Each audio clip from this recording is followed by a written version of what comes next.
welcome back, my friends, and welcome to the GlassHollow Tales. My name is Caleb. This is the Mountain Nerds. I forgot to mention that, which is really bad because I always say that, so I'm mentioning it now. Welcome. So if you are just joining us, we are on our mid-season finale. We are taking a break after this one until January, taking a little bit of pause, but we're going to jump back in tonight in the arena. So just kind of a recap a little. And does anybody, let me ask this, any of our crew, does anybody want to give a really bad recap? Who wants to give anybody? Do I have any volunteers? We died. A lot. I tell you what, how about this? This is going to be fun. Give a recap. So each of you, from your perspective, give a recap of what happened in your character's perspective. Ron, you were just in stasis pod the whole time. So that's your recap. He doesn't know what's going on. Ezra, go ahead and why don't you start? Give us a recap of everything you know. So not putting you on the spot at all, but so we went to go stop a war with some fish friends, and the fish friends were not very nice, and they took my mom. Okay. Toro, you give us your recap from your point of view. Okay. So we crash landed on a planet that had no technology. So instead of a Buck, it was a regular truck. They were at war with the Nautilids, and we said we try to help. So we go to the shore, we get on a boat, and we go into the ocean, we find some Nautilids. I roll a nat 20 for persuasion, and they shoot at us. And then we get captured. All right. Go ahead and give us yours, Orin. So we land on this very desertish planet that also has an ocean, and this planet is divided between the Nautilid and the Colonists there, and we go to see what's up and find out where my people are, and it turns out there's a lot of beef between these people and the Nautilids, and like Toro said, we go to meet them, and we get approached by them, and we end up in a fight, even though he did roll a 20 on persuasion. And they took me away, and they kept fighting my fellow party members, and we were captured, and my character spoke with his father, and from there it just went downhill, and now we're into the thick of it. So, yeah, that's what happened. Got to mention that Ezra crashed the ship. Oh yes, it was a very bad took control as the captain. The AI would not let us. Terrible. Because Ron was still in stasis. Yeah, I'm glad we have Ron back. All right, so He did the best he could. Let's pick it up with Ron. Ron. All of a sudden, your stasis pod opens up, and it opens up, and above you stands a little halfling. He doesn't have really, he's just kind of looking at you, and then he grabs something and kind of jabs at you, the equivalent of a giant stick. He's kind of poking at you in the pod. It's like a big metal pointer, and he's kind of poking you with you, and he goes, hello? Are you awake? Hello? Grab onto the stick. Yes. Oh, hi. Ron. And Ron, you have no idea where. The last thing you remember is being knocked out by Arthur. So you don't know what's going on. You have no clue where you're at. You're kind of, you're so confused up to this point. So if it's a little halfling, is it a quarterling? Yeah. He's kind of looking above you. He's like, hey buddy. How you doing there? You okay? Your vitals look good.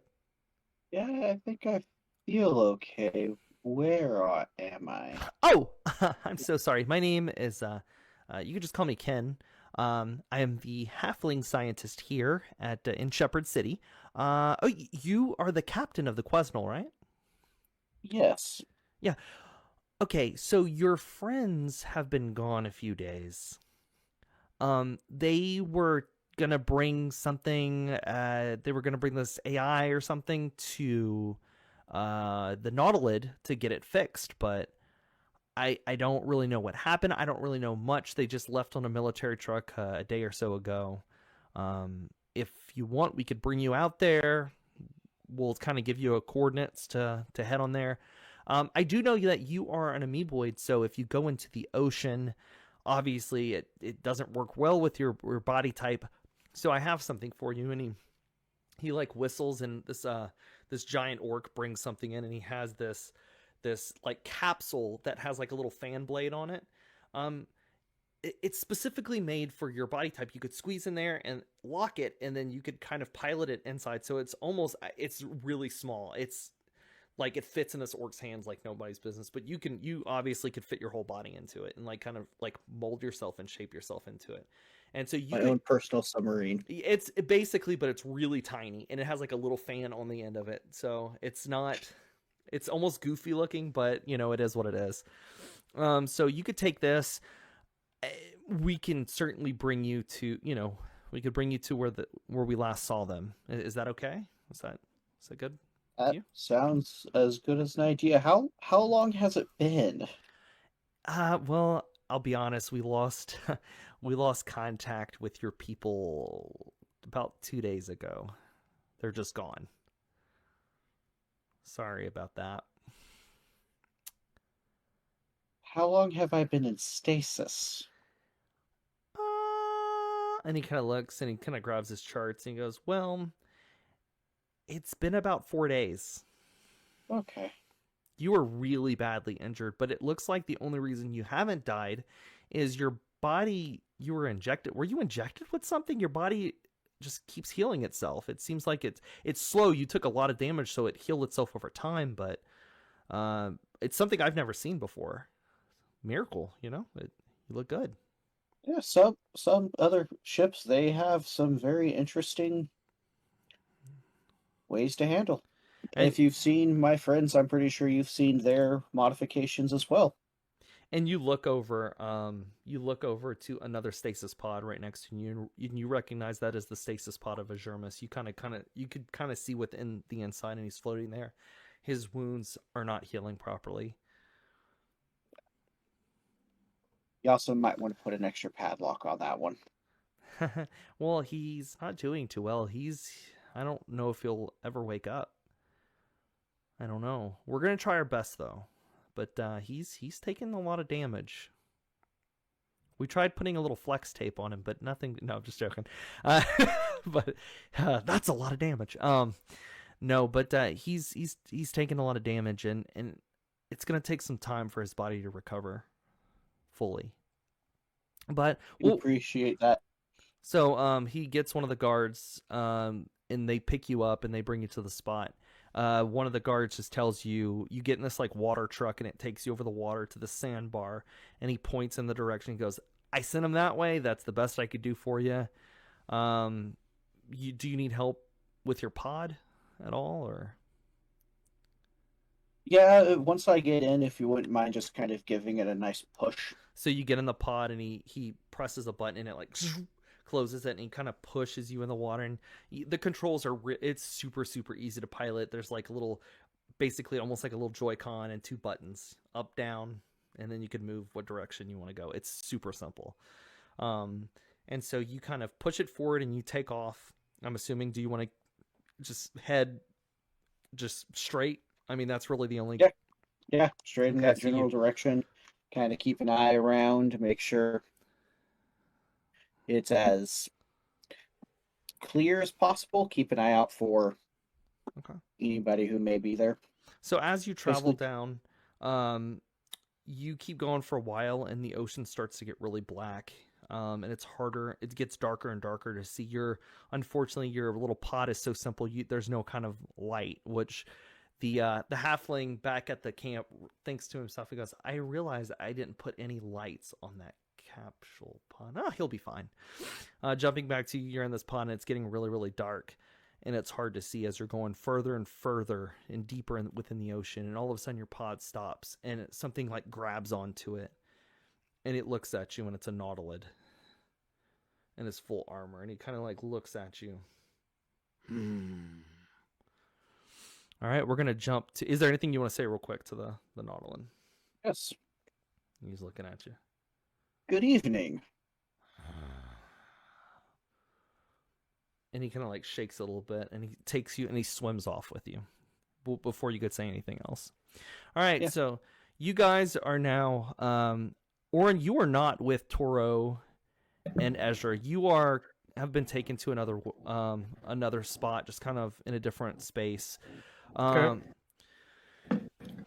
Toro and Ezra, you guys are in this like almost like this little air chamber. There's like water, and then it kind of like bubbles up, and it's an air chamber. There's these like floating buoys that you could sit on, in this like little dome.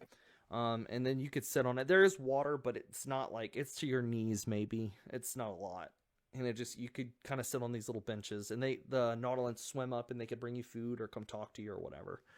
So you guys are in these pods, and you hear, or first of all, what do you guys want to do? I mean, there's enough air that'll last you for forever, basically. Toro would be sitting like cross-legged, like meditating. With your metal legs. Yeah, my metal legs. Just meditating. Okay. You're going to do a barrel roll. Ezra, unfortunately, has gotten just a little bit stupider. Ezra? I'm making noises with my mouth and like make the bubble sounds back to them. Before you guys could say anything, you hear kind of like a zzz, and this Nautilid guard swims in, and it's the same one that you, Toro. Are you gonna make any kind of eye contact or anything with the Nautilid guard? Not right away. Okay, this Nautilid guard kind of like is just swimming in front of you and looking. And another guard pops up, and the Nautilid just kind of like pushes, like does like this, and the other Nautilid swims back down and away, and you're still in this air bubble. And the Nautilid kind of looks at you and goes, "This is the same guard that you confronted outside of the Nautilus city." And this Nautilid looks at you and just kind of swims next to you. Are you going to do anything? Kind of gets close, kind of in your face, but not really. Like, good enough distance where not exactly in your face, but really, really close. Can I cast magic? You can. Okay. As he gets real close to me, I will cast Prestidigitation and make it sound like he farted. And then Alan looks down and it's like, Nice. kind of does this kind of take and like shakes it. Toro has a little smirk. This Nautilid kind of shakes it off. This Nautilid takes off the mask, and it's a female Nautilid, and she looks at you. And she's really beautiful. She has like really like she's a warrior, so she has like different markings on her face. But she has like these like different gills kind of running down. Has kind of a large greenish fin that kind of runs down. Her eyes are like this like almost crystal white, and she looks at you and goes, "Are you the one they call Toro?" Oh my! Yes, absolutely. And yes, I. And she Why? She kind of looks over and she's like, You're Toro. My bad. He's Toro. I'm not. and she just kind of ignores Ezra, and she looks. My name is Korvok. You are the way you spoke impressed me. Lots of confidence. Yes? Yeah. Then you shot at me, so it didn't get me too far. It is our custom to not allow outsiders near the city. Fair enough. Yeah, your custom sucks. And she kind of turns away. Can we? And she Dang. waves her hand, and this like magical barrier pops up like between y'all. It's almost like a partition. It's a soundless partition. Well, you could still see through it. Toro instantly says, "Thank you," He is and he becomes more relaxed. he is a stupid one, yes. Very. She kind of looks at you. And she goes, Even before the incident. "There is not a lot of Nautilid that use magic. I am one of the very few, and that is why I'm part of the guard. But you're a magic user." I am. I am a channeler of the Milestone Scions. What kind of magic do you use? It is old magic. We have no name for it. But I have a weapon. And she pulls out her hammer, and she's attuned to it. You could instantly recognize she's attuned to it. It speaks to me. But it is looked down upon by old guard. What? And she kind of like, yes. What does it say to you? It says you are special. It says to help you. Your words, you talk in battle with confidence. Do you know the arena you will go? It's a place for outsiders to die. What will we be facing in there? A few creatures, big, small creatures. However, those are easy to fight. You could take them, but there's one creature, and she kind of like, you notice something is like very, very wrong. Like she looks terrified. There's a terrified look on her face. I roll. I say, well, you can trust me with whatever information you have. This is where your nat 20 comes in. Yeah. She Figured. She turns and she says, "When I was small girl, and it's better to show you." And she puts her hand to your forehead. Are you going to allow her to do it? Yeah, I do. She puts her hand to your forehead, and you are all of a sudden transported into this world, and you are with her, and you kind of look out, and it's like the sea, and you're in the water, but you can't breathe. Like you're not breathing, but you don't have to breathe. You're like in this vision. Okay. And you see that there's like these warrior Nautilid in these suits, and they're charging, and there's something in the darkness, but you can't see within the veil of the darkness. When I was a child, my father was part of the Nautilid, or he was part of the old order of Nautilids, and he was tasked to take down a creature that was killing many of our tribes on June. There was something out there, and it was powerful. And there's just darkness. You see these Nautilin running in, and they're like fighting, and they're just getting like torn, like they're getting hurt left and right. But it's like there's just darkness. These like black, it's like this like smoky thing is just like hurting them and taking them out. My father, who was a magic user like me, used this hammer to strike it back and send it back to the cosmos, to the gods. But it left something behind. And you see kind of in the sea, there's just like this small, dark, glowing orb. And he picks it up, and you see his eyes just like turn black, and he becomes corrupted. My father was brought down by this thing.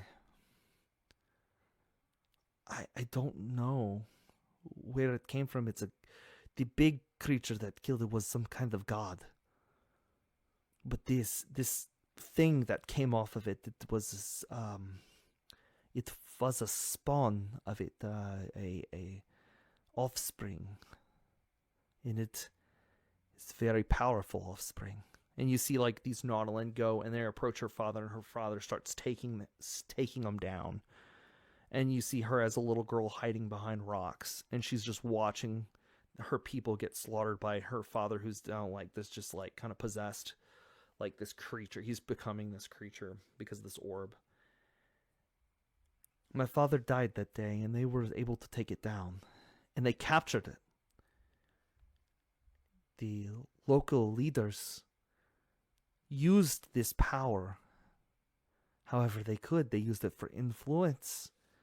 However, it was too strong, and it would take people out. So they decided to leave it the only place where it could feed for its blood. It has bloodlust in the arena. And you guys are back in the bubble dome. I could tell you what it's called, what we call it, if it will give you help. It's not full power. It's not as strong as the god that it spawned from. Mm-hmm. But it's not easy either. What is his name? We call it the Geroth. Can I roll a history check to see if I would know? Yeah, you can.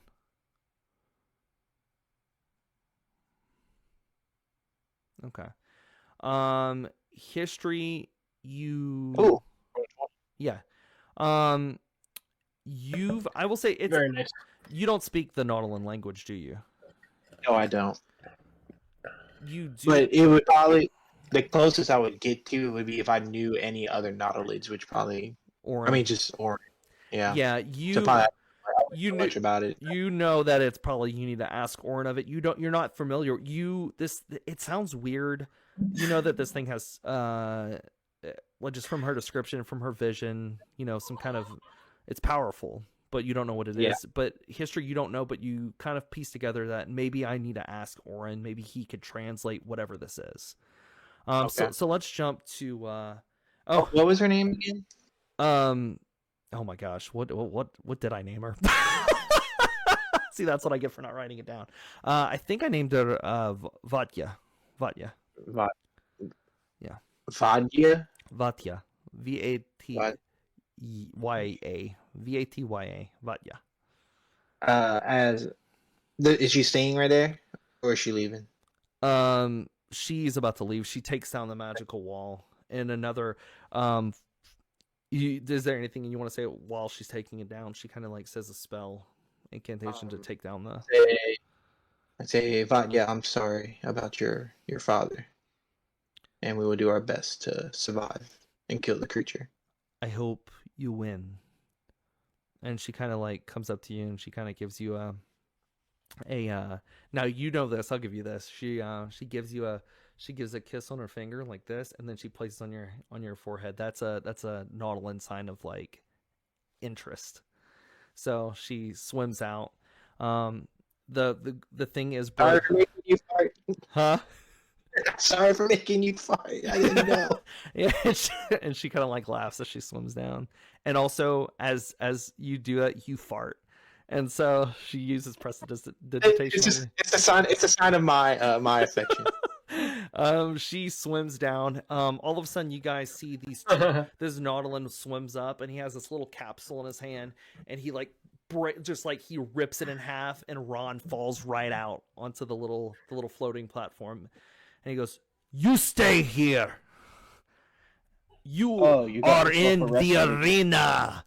And he swims down, and you guys both look at Ron, who's just like sitting there. Oh, you got yourself arrested again. Hey, how'd you get here? I love that. You got yourselves arrested again. That's where you've been for 2 days. How did you get here? The capsule. Okay, fair. The last time we left you in a different capsule. Yeah, I woke up. They gave me another one. It was supposed to be a fun toy. I want them to fix it for me now. They took my toy too. It's okay. Does he know about dumb Ezra? No, he does. He has no clue. This happened right after. He doesn't even know Ezra's Yeah, still. that- He doesn't even know Ezra's still alive up to this point. Because last time the ship blew up as you guys took off. So the Excalibur. Okay. Orin, there's some. Ron, there's some catching up we need to do. Yes, please go on. I could guess that by the current circumstances, as you were sent to do a simple job, and this. Yeah. We're sorry because the fish people were mad. We tried to say I'm sorry, and they took my mop. Ezra was also a quote unquote hired servant, or as we found out, a trafficking victim from on the milestone. That was fun. Orin got taken before we got captured, so we don't really know where he is. We know he's around here somewhere, and we're about to go find an arena and get something called a Gareth that sounds like it possesses people and can kill them and give them magical strength. So, Sable. yeah, kind of. All right, so let's jump over to Orin, who is in. You're not tied up, Orin. Or Okay. you are behind like a barrier, but you're in you're in the water. You don't have your suit, and before you sits the broken down AI, and Ambassador Kino walks in or swims in with two other guards, and he kind of signals them to go, and Kino swims up to the tank. He goes, "Hello, my old friend. It's been a long time." It sure has. Wow. Orin. Wow. I'm impressed to see you here. Why are you back? We sent you off. I thought, let me back that up. You didn't die on that ship? I nearly did.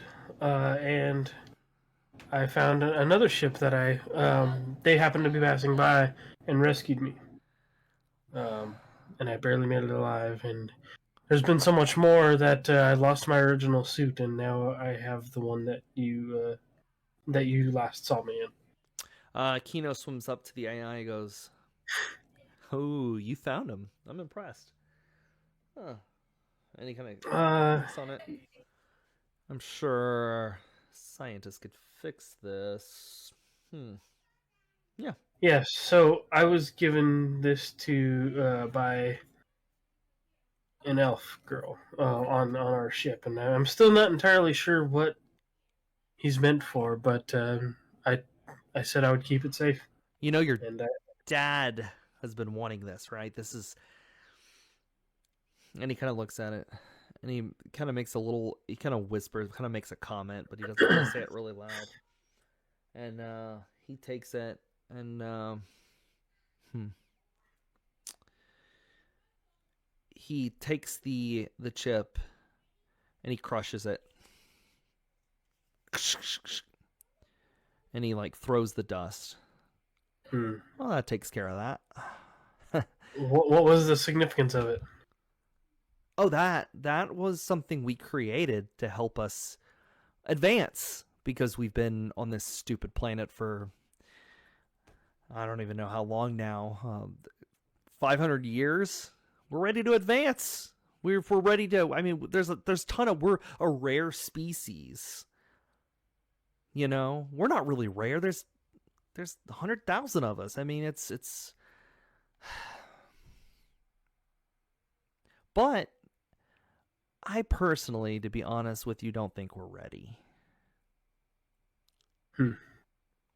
Okay. In fact, well, I almost feel like I should just tell you, because you're going to die tomorrow anyway. It's not like it really matters. Tell me what I need to know.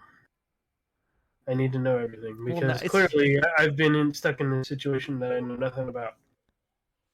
Roll a persuasion check for me. Oh, here, let me bring up my sheet real quick. Shoot. Okay, here it is. I guess I didn't have that up yet. All right. Persuasion right here. I'll give it to you.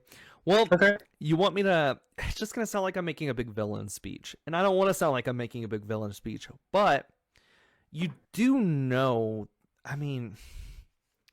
Orin, dude, did you not figure out why I personally chose you for the mission? Like, you're a screw-up. I wanted you to be gone. I needed you gone. You see, your dad is going to put me in a higher position. I'm next in line for the throne, basically, now that you're going to die, and you were going to die. You were on that ship to make peace, and, well, I sabotaged it because I did not want this, Orin. I didn't want this. I wanted us to remain. My goal, I think that we need to increase our numbers more and more and more and more. We don't need peace. We need to rule. This is our planet. We don't need those humans. We don't need those elves. We don't need those halflings, those orcs. Peace means survival. By starting a war, you're just risking our species. So expect some resistance when I get out of here. You're not getting out. You're going to die. It's going to kill you. Come on, man. And your little AI, you have no evidence. That was the evidence of my my treachery, I guess you could say. It's not treachery. Let me back that up. Oh, it is. I'm planning on having your father killed, and then I'm going to do what's best for the people. You and your father are just radicalists, you know? You guys don't... You're doing the wrong thing. We don't need peace with these people. We need to dominate these people. We need to be the dominant species. Sounds like treason to me. Well, it's not, Orin. It's not. We'll see. We'll see when I get out of here. Well, you're not. You're going to die. Okay. Is there anything else you want to say, Orin? Nope. Just that I want him to know that I've already said it and we're getting out of here. So we're walking away from this place. Okay. So he is like, he just kind of swims out. Your buddy Jeff is gone. The Jeff you knew he's been crushed to pieces. Wait, do we still have that backup technically? You do. On our ship? You do. There you go. Chef. Yeah. All right, so it is the next day.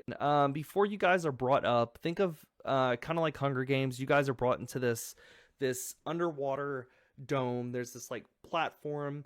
There's scientists, and the scientists are checking you out, kind of like giving you like a quick physical, making sure you're physically fit. They're arming you guys, but you can't. Your weapons are locked.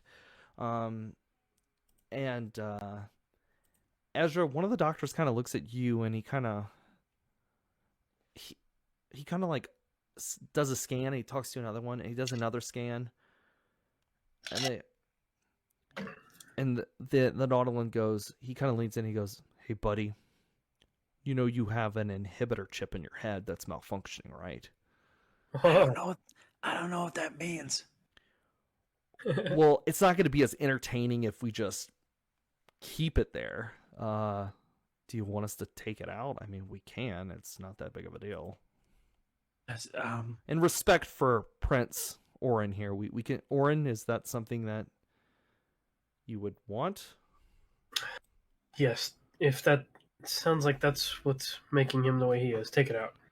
I don't like needles though, so like they all of a sudden inject you in your neck, and like you pass out real fast, and they like do a cut in your head and open it up and then rip this chip out and break it, and then they shoot it back with another laser, and then they give you another shot, and you wait. The procedure is like maybe 5 minutes. It does not take long at all. And you wake back up. Now your brain is still like scrambly, but it's like on the upside of scrambly, so you're gonna start feeling better, back to your normal self. Tied up now. You're still kind of stupid for a little bit though. So normal. Yeah. Yeah. Yeah. So Joke's on you guys. I was not role playing this entire time. so they pack you up and they look or they have you guys seated kind of all like back to back to back. You guys are free to talk before they're doing like the announcements. Hey, welcome to the arena, like, and it's like blah, blah, blah. I look at Orin. Orin, what do you know about a thing called the Gareth? Gareth. So what I know about this thing that Yeah, he's talking about? it's what I texted you earlier. Oh, okay, yeah. And Orin, you hear that name and it sends shudders down your spine. You know what it is, but you've never seen it. You honestly didn't even know that they still used it in the arena because you've really never seen an arena fight. You know what it is. Right. So I asked him like, who told you that name? Like, One of the guards Vati. took an interest in me and gave me a little bit of a crash course in the history of this thing. I'll be upfront. The arenas was something I never had privilege to even see. So if that's what we are facing off against, then we are in for real trouble. It is a feared being by our people. So it sounds like they must have harnessed its power for themselves. Okay, so then in your language, it's called an aboleth. So the arena starts. Toro just like Toro, he's like, oh, you know what it is. you know what an aboleth is? Yes. It is kind of from her story. You know that this is not a full powered, like full blown. Right. This is now I see the pieces. I see the pieces coming together. Yeah. The tentacles coming out, the manipulation of her dad. It all kind of flashes back to you that you're like, you kind of are piecing together. Her dad was taken over by this thing and he was fighting. The tentacles in the darkness were pulling and taking these people out. From her story, you know that it's a baby. It's not full powered, but it's no one survived it in the arena. So up at the top, I lean them all in and I say, you, and I look at everybody. Keep your mind straight. If you let this thing control of you, you will fight us and we will all die. Be cautious. So the platform is raising up, and you guys are in this giant dome, and the dome is filled with water. And if you guys look at what I've posted in Roll20, all of the sandy area that's little sandbars, and the rest of it is water. And you guys are on this wooden platform in the middle of it. It kind of like raises up, and you're at the top, and it's water and sandbars just kind of spread all over. And at the top, you see it's kind of like the bubble, and then it's like a dome that goes all the way up. And at the very, like, kind of at an angle, you see the king, Orin's dad, and there's a weird looking orc. You guys notice. I'll just say with passive does anyone have passive perception under 10? Probably not. That doesn't sound good. No, I'm good. Okay. You guys notice this orc. I'm gonna show a picture. He's in like a diving suit, but he's kind of like next to the king. And you guys, it's super weird. Do you guys see it? Yeah. And he's just kind of floating. He has this mask on, and he's just kind of floating there, kind of swimming and watching, not really saying much. Which is really weird because you guys know that outsiders that come to this are usually put in the arena. They're forbidden. So this is something's off about this. And so Big Daddy's here. Yeah, I'm in my suit, right? Because we're in suit. He looks up. He goes, "Welcome to the first annual Hunger Game." No, welcome back to the arena. Today's match: the outsiders and the traitorous Orin. Ha! That's funny. Over the creatures of the oceans. The deadliest, the darkest creatures tonight we will test the skill, the willpower of these people. Will they? If they survive, they will have pardon and are welcome in society. And if they die, then they die as outsiders and will be lost to the oceans. I don't know about you guys, but I'm done losing and I'm done getting caught. We're getting out of this. Do we have our weapons yet? It's the You first got- time for everything. You guys' weapons are unshackled. They're unlocked. Okay. Ezra, they gave you your mop back for some reason. They gave it back to you. So you have your mop and your improvised weapons. And Okay. there is each of you have been given a gift from our friend here, and that the guy's floating. So you guys kind of look at your feet, and there's one box for each of you, and each one contains something special that was given as a gift from the guest. Who wants to go first? I'll open mine. Use my my invisible mage hand to open mine. Dang it. I'm trying to open my Okay. sheet again. Yours is yours is. Do you? I'm gonna do something different instead. You open yours, and yours is a greater potion of healing. Okay. Yeah, the potion flies up, and I grab it and I stow it away. Okay. Greater potion of healing. Yes. Okay. It's the Never mind it's now. it's the bigger one, not the regular potion. Why Uh, can't I? Orin, we'll say you go first, or you go next. Alright. Oh, Locke, thanks for that resub. Thank you. And I got an encounter for you because for that resub. So thanks for stopping out. Perfect timing. It's gonna make the arena more interesting. Okay. Oh, fun. I All need right. to refresh because it's not letting me click on my character sheet. Okay, Orin, you open your box up, and once again, you have a potion. Same thing, greater potion. of healing. Ezra, you're next, Yeah, he opens his box. and it is a very familiar-looking weapon. It is the weapon Ooh. that you lost. It is the Sorry. it is your main weapon that you lost. It looks really damaged. The weapon is like really badly damaged from the explosion, but it was recovered. It was salvaged and recovered and returned to you. And you kind of look up, and the orc kind of like nods his head at you. And so Ron, you open yours up. And in yours is the same. It's another. Yours is a special, like a vial. It's just a vial that sits there. It's clear little vial. You don't know what it is. No clue. So, okay. And what do I have weapon wise? You guys all have your main weapons. You have your Wrenchinator. Okay. Okay. Everyone has their main weapons. Ezra has now obtained his old weapon back. And all right, so it starts to begin.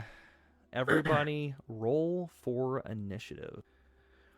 So the announcer goes, "From the terror of the seas is a baddie like no other." As in the middle of him saying this, on the side of Ezra's box, there's a drone that pops up. Like a little drone is on the side, like inside the box, and he doesn't see, and it pops up too. And it like aims at you. It was like hidden in your box, Ezra. Oh, fun. Let me just pull. It aims at Ezra. Yeah, it aims at Ezra. Okay, so this one, I'm just gonna say that, and this is for Locksteady for the sub that he gave. This is his drone. Okay, let me pull the drone. Thanks, Rocksteady. Thanks, man. I love it. Hey, we had fun with the last drone. We'll have fun with this drone.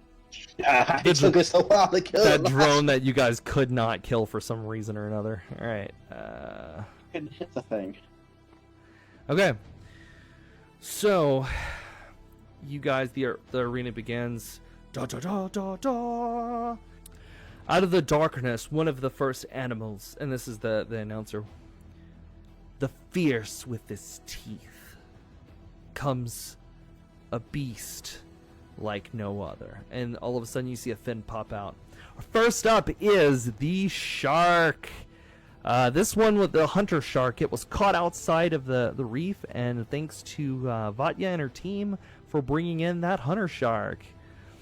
Okay, so I see Vatya in the crowd. and she kind of like winces a little bit because she knows that was not on purpose. All right, so first up is the drone, and then the announcer's like, "What's this?"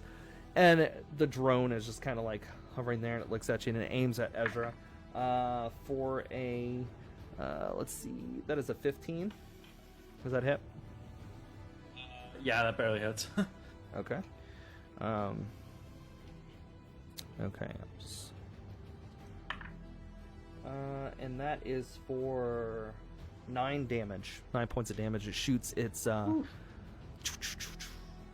it shoots its little laser pistols at you. Yeah, he feels that. All right. The next up is Orin. You're up, and you have your full suit on. They gave you your they gave you your suit. Yep, I sure do. Okay, so we got the drone. Let's see how far away it is. Can I try to grapple it and bring it closer to us? You can do it as an action. You could try to use your grappling hook to shoot at it, and it will take damage with the grappling hook as well. Oh, gotcha. That's a hit. Well, So you do see. damage. Just roll. I'll say just a 1d4. Okay, 1d4. All right, that's 3 points of damage. Nice. And then you pull it closer to you, so it's like Cool. you have it like right on you now. Yeah. All right, that was your attack. Toro, you're up, and the It shark. ain't getting away from us now. I'll say the shark kind of jumped. It's like right here. It jumped the shark. The shark. I ignite my laser sword, and I say, "Verse, give me strength, or give me help." And my body kind of shimmers a little bit, and I'm using one of my newly acquired planar focuses, and it gives me a +2 AC as for a bonus action. Okay. Ooh, very nice. You're aiming. Are you aiming? So now, Okay. well, so it just gives me a +2 AC. And that's a bonus action. And then where's the drone at? How close did he get? He is it next so to Orin? the drone Orin is right here. So the drone is like right on him. Right on top of me. I go and I try to slice at the drone. Okay. And you could attack with advantage. Oh yeah, that you. Yeah, I roll boy. advantage. Okay. Yeah. Wait. Did you got to click the word laser sword? I did. Oh, I'm sorry. Yeah, no. For the, I'm assuming it's yeah, no, it hits. It hits. It has a very low Okay. armor class. 13 force. Oh yeah, Woo! you blow it up. Yeah, just instantly slice him up. All right, Sweet. so the drone is like it explodes. The shark kind of looks and it's not too happy. And I would assume he's gonna go for Ron. It looks juicy. It looks like a juicy fruit. So he goes and he swims really fast and he jumps on the dock and he goes to lunge. Thank you. He makes this easy for me.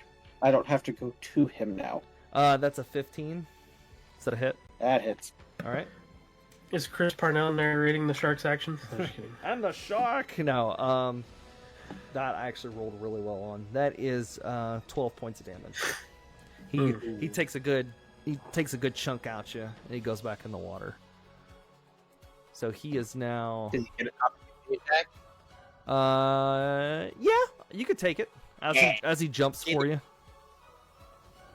Oh, not me. He didn't, As he didn't leave Ron. my. Is that where he went to? Yeah, he went behind you, so you like jumped over you and Yeah. took a bite, and he Yeah, kept he did. going. I will take a free swing. I won't argue. All right, that is a hit. Ooh. All right, 7 points of damage. Damn, awesome. Every little bit helps. Yeah. All right, so the shark is gets whacked with the wrenchinator and goes back in the water. And he kind of just kind of stays, he swims kind of underneath. Oh, so that's all water around us? Mhm. Aside, That's aside from the... Water. Yeah, all Okay. of this is water. Sweet. All around. Okay. All right. Next up is Ezra. Okay. I am going to. He's gonna, without thinking, like almost instinctually, he casts Hex on the. He casts. Ignore the damage for now because I have to make an attack to do that, but it rolls it automatically. He casts Hex on the shark, and then feeling his pistol in his hand once more, it's like coming to a place you've been to before, but you can't remember why it's so familiar. And he starts spinning it, and then he levels it at the shark. And I'm gonna go ahead and shoot with my pistol. Okay. I'm so glad we didn't leave that inhibitor in because it would have been a real my problem. Gosh, no! Any whiffs. Yeah, he goes. The shark swims, and he's like going and just moving. He's kind of moving away. You're having a lot of difficulty seeing him. Plus, your brain is still like a little fried, so you're still like scrambled. still try to come to a little bit. Okay. Next up is Ron. The shark does. He's trying to swim away from me still. The shark does kind of swim. It's not his turn, but I'll say he just kind of like pops up over here. Like when he hits the water, he swims back up. I was thinking about moving more into the center of this, but if he's going to just jump across no matter what... Now, Ron, I will warn you, there is water around, and amoeboids don't do well in water. So. Oh, I know. I'm not getting in there. Yeah. That's what I have this for, just kind of... The wrenchinator. Those patches, are those like ground we can stand on? Yes, that is Okay, like cool. that is. So you guys are in like a bubble dome, and there's water, and then there's sandbars all around. I thought I was just And going to you guys ask. are on like this giant wooden platform, kind of in the middle of all of it. I'm going to try something a little different then. If he doesn't want to stay close enough to be hit, I'm not going to deal with Ring. I'm not going to deal with him being next to me. Let's shoot him. I can use my grapple hook again if y'all want to go fishing. No, but look at He's that. gonna pull you in the water, and all of a sudden you're gonna ski on the water. Wow. Yeah. And So that was Ron what above minimum. pulls out his carbine and fires a shot, and it hits the shark. Dang. That was good. Smile, you son of a shark. Yep. All right, and this thing is lit. All right. If you're going to say it like that, it has to be the fourth one. All right, Orin, you're up. Okay. Alrighty. I'll take a shot with my ion cannon at him. I think. Oh, let me move over. Let me get out of the way. Oops. Gosh, my family's so loud right now. Okay. Blast through Ezra. No big deal. Okay. Yeah.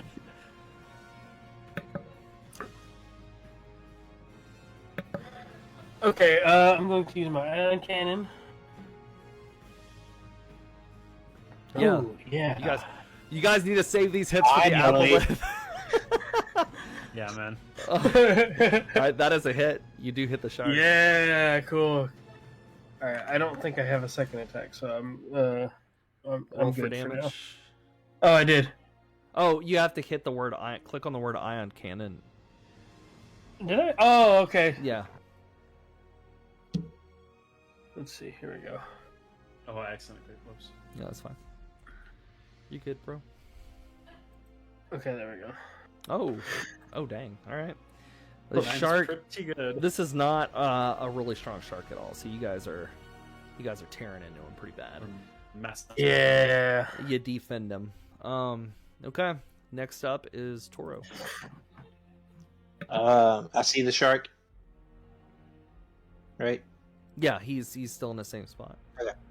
I will shoot my. I actually pull out a little handgun, a repeater, and I shoot at him. Oh my goodness! All right, yeah, that's a hit. A 7, no, I miss. Okay. All right. Is that it? Yeah, then the saber comes back to my hand. All right. The shark, now really, really badly injured, is going to take a running, he's going to ram into the dock. And this thing is floating too. It's attached by a chain, but it is floating. So Like a barge. Yeah, kind of. So this thing comes and rams as hard as it can. I need everybody to make we'll do an agility save. Or what would it be? Dex. You guys gotta stay on the buoy. So a dex. Just a dex Dex save. save. Yeah. You gotta make at least. Oh no. That's rough. Oh, no. No. I was gonna say No. at least a 10. Oh no. Where's your little submarine? Ron, no. Ron. Okay. Ron. That's Okay, Right. so an amoeboid in Right. water is not good at all. You are kind of like you're in the water and you're gonna be at disadvantage until you get out of the water because you're in the water and your pieces start to kind of like float. You start to kind of spread out real bad, so you're gonna have to control. Everybody else saves. It was just a 10 to. dang. A 3 is like. I too. That is the end of the shark's turn. Ezra, Rip. you're up. I'm gonna blast this. What up, Wolf Spider? How's the 9 taste? You obliterate the shark. He is now. He's now. Yeah. He's like. Having Yeah. some shark fin soup, boys. We're gonna keep the initiative. The announcer goes, yes, the mighty great white has fallen, or the whatever hunter shark has fallen. Now we go deeper in the ocean with these creatures have not been extinct, but they've been a menace to our colonies.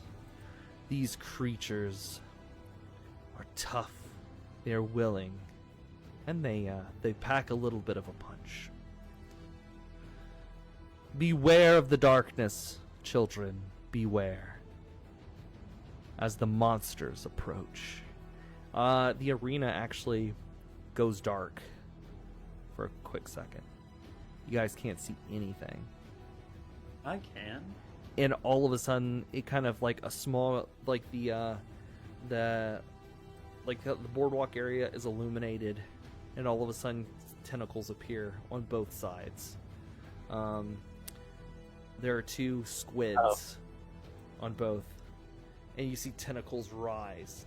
I need everybody on the buoy to make an acrobatic save. I'm not already. Good thing I'm have not to still make it- on it, or I probably would have fallen off now. Oh jeez. Oh Oh my jeez. gosh. You guys are all knocked off. You guys are All thrown of it? Yes, Oh, you guys are thrown off. Boop, boop, and I'll. That's where you've landed. You guys are now all in the water. As Toro, Hi, friends. as you, or Ezra, as you. Well, your turn's up, but Toro. My big old butt probably sunk to the bottom. Oh yeah, you're going fast, and it's a really. It's at least like 20, 30 feet down. So you're like, you could use your suit to propel you up, but yeah. you do see as Orin, as you're looking down these giant, they're not like giant squids, but they're these giant like octopus, and they're sitting there like just breaking the middle of the arena. So they actually start destroying piece by piece. They've broken at least half of it. They're just like ripping it with their giant tentacles. You are up, or Ron, you are kind of floating in the water. You're right next to the barge. You could kind of pull yourself together, but that's going to be your whole turn, is just pulling yourself together, getting on this barge, because you are like in, Oh, it's like did stretched I not out. go to the sandbar? Which Yeah, is no, just I'm slightly further away. I'm sorry. You are in the sandbar, but you're Yeah, I having want to to go like, to the sandbar. you're having to like pull your pieces together. So that's Yeah, that's fine. it's your That's whole fine. turn. Pull Toro, yourself together. Toro, you're in the water, and any attack is going to be, until you get on land, it's going to be a disadvantage. Yeah. Because you're trying to float here. Yeah, I swim to this little rock and try to get into center as I can in it. Okay. There you go. And do I see the squid that pulled me down? That would be... Like this one? Down right there, yeah. Can I see it from where I am? Yeah, you could see it. Okay, I shoot I shoot my repeater at it. Okay. Oh, Oh, come on, Yusuke. that is a miss.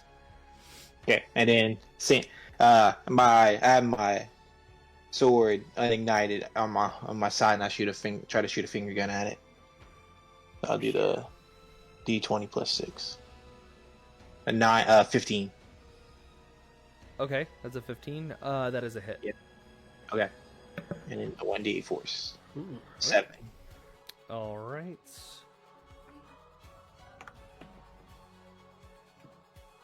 Okay. All right, that is that squid. Orin, you're up.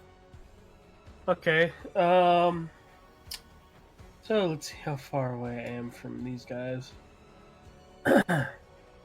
Okay, can I swim over to the squid? Mm-hmm. All right. I'm sure I'm going to get affected by this, but I want to try it. I'm going to use my Omni tool and tase the thing. Okay.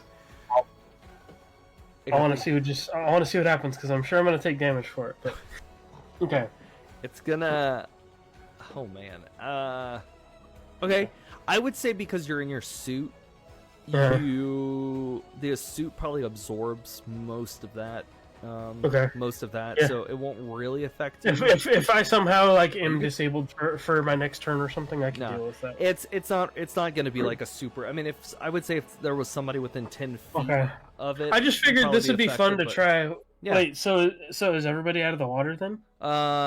It's not going to get the whole dome. I would say it probably goes to 10 feet. Plus, there's all these other these sandbars that would absorb a lot of the. Okay, good. Current, so I wanted to make sure. I'm not an electrician. I'm not an electrician here, but I think. Well, since the thing is in water, since the thing is in water, I'm like, ooh, what if I tase it? All right. What if I? If you weren't in your suit, it would definitely get you. But okay, so make a melee attack roll. Attack bonus equals my intelligence bonus plus my proficiency modifier. So, I'm trying to figure out exactly what that means. My intelligence bonus plus my modifier. I think yeah. Yeah, that's a miss. Dang it. Okay. Your taser doesn't work as well as you want it to. Yeah. Okay. All right, the squid seeing you right there is not super thrilled with you, so it is going to hit you with its tentacle. Oh, sorry. Roll this first. That is a 19. Whew. Yeah, that hits. At least they got one of them distracted. That is 8 points of damage, and I want you to make ouch. I want you to roll. You have to get at least a DC 16, a dex save. Ooh, jeez. Okay. Dang, that did a lot of damage to me. Okay. Dexterity save. You are now grappled by it. It wraps its tentacles around you. Dang it. Okay. I thought I was being clever, but my move totally didn't work. The second squid will go, and he will go to the nearest target, which would be Ron. And he's going to make an attack against you, Ron. And he goes as he goes, his tentacle is actually stuck to one of the tentacles is stuck to the barge, and it kind of pulls and it actually rips the tentacle and actually damages himself. I appreciate that. I rolled bad, so that was, I rolled a nat 1, so he is gonna take some damage himself. He feels my life.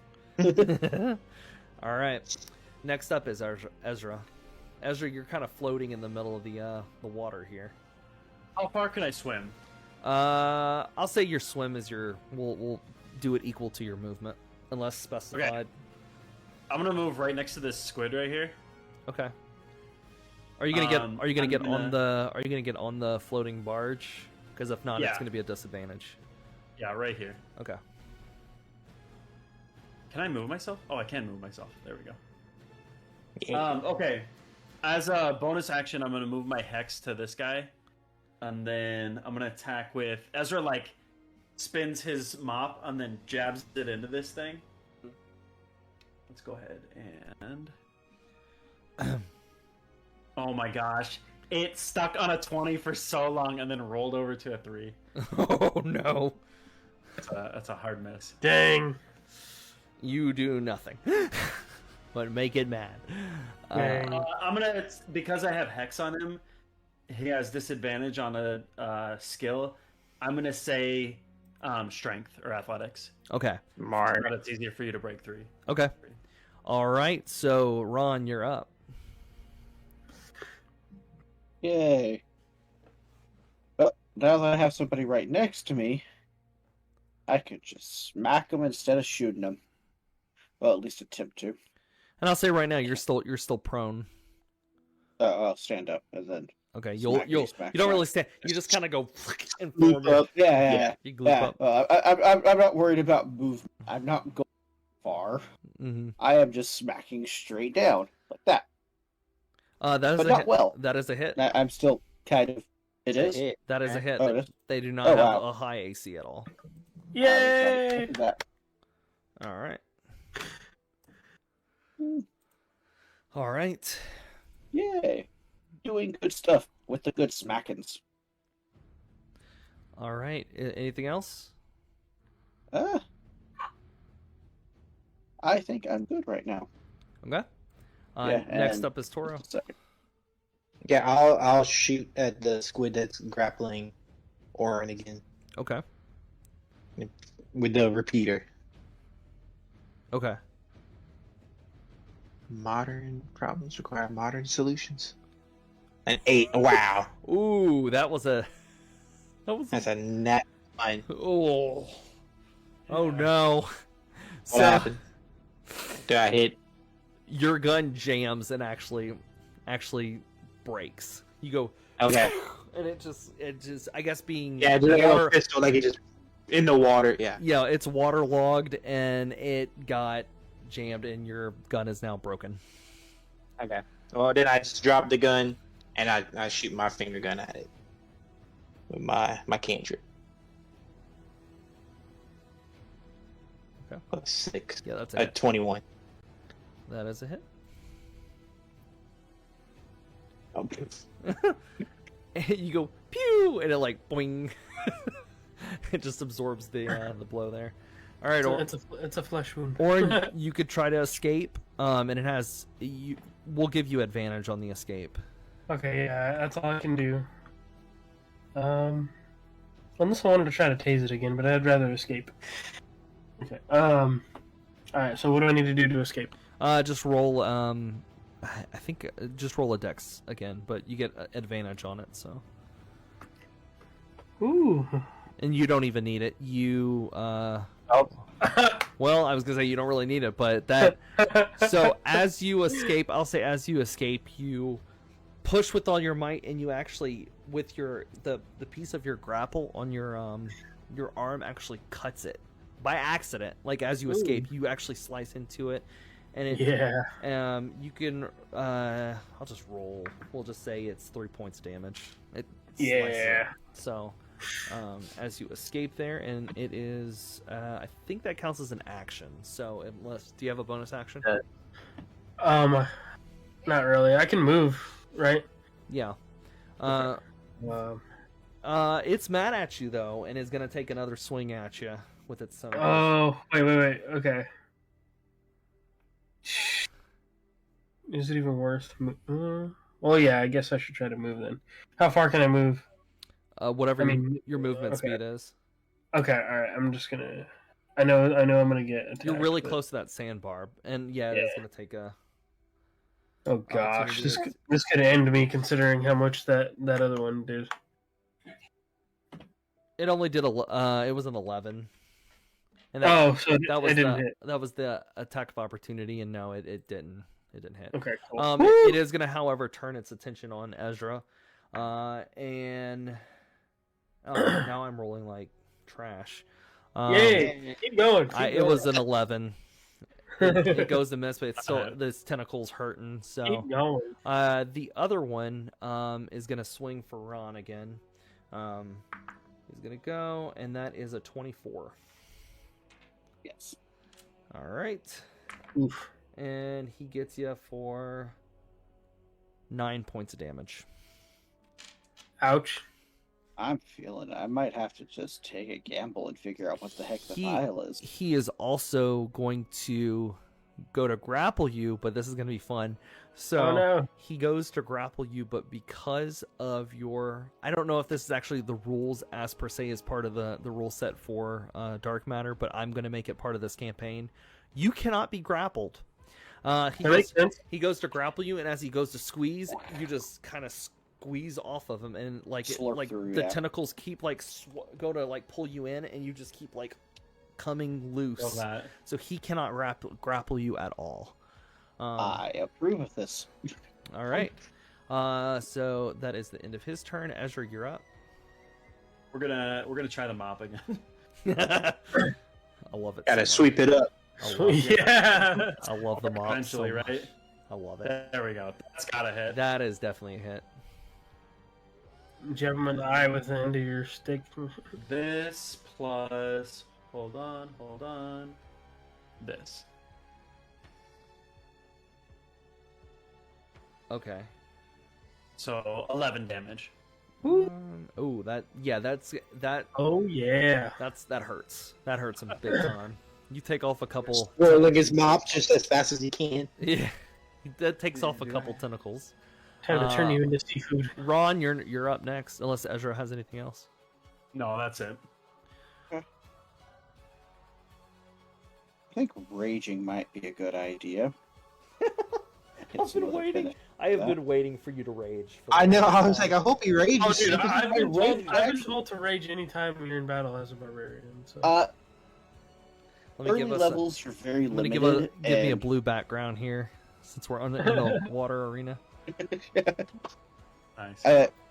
Low levels, I kind of limit the usage, but I'm realizing this is just going to be one very long fight. Oh, it is, yeah. So, yeah, I can do lots of fun stuff. I just picture him turning red. Yeah, he goes, he's green, and his goop it turns you red. See when a little Oh, yeah. like steam coming out of his goop holes. Just kind of think of the Hulk, but I start out and then it's just kind of air pumped bigger. I have raged before. I actually have raged before. I just never hit anything when I did. Oh yeah, right. you did when you guys were on the Excalibur, I think, right? Yeah. All right. I am going to reckless attack him. Ooh. So I swing with advantage, but he'll also have advantage on me next turn. I don't know. Well, anybody who attacks I don't me know. until my next turn will have advantage. I don't know why, but every time I hear the word reckless attack, I think careless whispers. I don't know what it is. What's the association between the two? But I always want. Have you never heard of again? That's okay because I can also frenzy, and as a bonus action, attack again. Oh yes. Oranginator. Turn him into calamari. I like the fact that there's a weapon called a Oranginator. Oh yeah, that's a hit for sure. All right. 8 damage. Nice. Thank you. Rage damage. All right, you just go to town on this thing, and you were just beating the crap out of it. It's hurt really, really bad. All right, Toro. Super effective. You're up. Yeah. And do you read my flavor text I put in for my weapon? I know. I love it. It's so good. I love it. Okay, so I'll use my finger gun. Shoot at the one that is... Can I see how damage... I'm going to shoot at the one by Ron, because I know he's hurt. 10. That's That's a miss. Ooh. What's his AC? 11. An 11. Ah, shoot. Okay. Yeah. Yeah. I missed. Yeah. It's. You guys had it right earlier. They're really low AC. Yeah. It's just, Yeah, they are. Someone hit it. Someone hit an 11. Okay. yeah. I was hoping it was a 10 Nah. because a 9 missed and an 11 hit. So I was like, maybe a 10 will be it. Okay. Okay. Yeah. So I missed and I end my turn. All right. That's not much I was talking.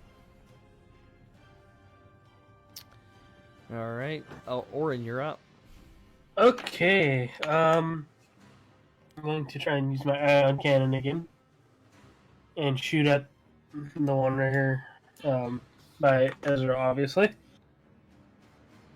That is a hit. Oh yeah! It's a hit. Ooh. Oh, yeah. Ooh. Nice.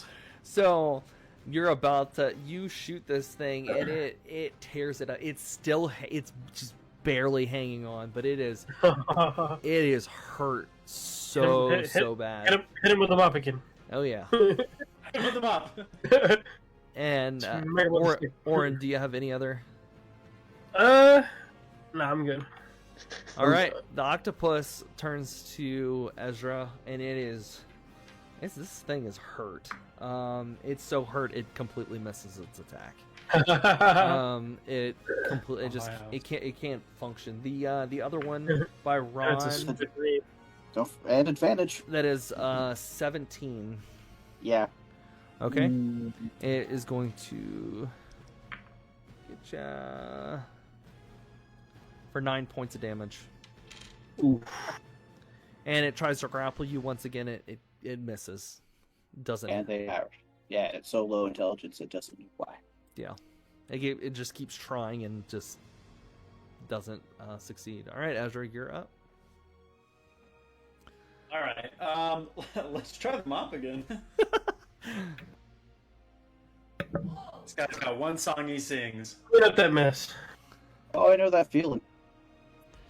That work? Oh yeah. There we go. All right, tell us how you kill it. That was my answer. You rolled a crit. Getting all your rolls out. I keep slapping it with my mop until it stops moving. You just picture it. That's what every strike, every roll he did is every hit. He just keeps swinging at it because he's still brain goop, and he's just like. My computer is full on freaking out right now. I love it. What's this? Is it still rolling? Yeah, it's rolling on my screen. I don't know if it is on roll 20 though. It stopped. It stopped. 2, 3, Oh Okay, my go. gosh. Oh, One, man. 8. It stopped once it finally missed. Oh man. Yeah, right. All right, No, it Rob. hit every single one. Nope, the last one missed. All right, The Rob. last one missed. Oh yeah, the last one missed. You're right. All right, Ron, Hilarious. you're up. I just see Ezra there with his mop, like die, and then like having to like pulling back. He's like, I'm not done. I'm Oh, not man. done. Oh, Oh my gosh, that was great. All right. my computer's starting to chug. It looks like when I move my mouse, it looks like a PowerPoint. It just like Oh slowly no. goes across the screen. Stay alive. All right, Another Ron, little bit longer. you're up, Ron. Yeah. Well, let's reckless attack and then frenzy as well. Unless the reckless gets it. Okay, yeah, that's a hit, and yeah, that's a bit. It's still alive, but that's a hit. Bonus action? Frenzy, bonus action. I get attack as a bonus action. Just like you did, just like Ezra's over there, it's barely hanging on. It's barely Does making your- it. It's still just like Your fringy get advantage too. We'll get advantage. Only the first attack gets the advantage. Okay. Okay. all right. Toro, you're up. Yeah, I see that Ron is hammering away, wrenching away at this thing, and I try to shoot him. you Yeah. turn him And then he like, says it's you turn time him like you an really Ezra who's figure it just covered in like octopus guts. Yeah, all over his face.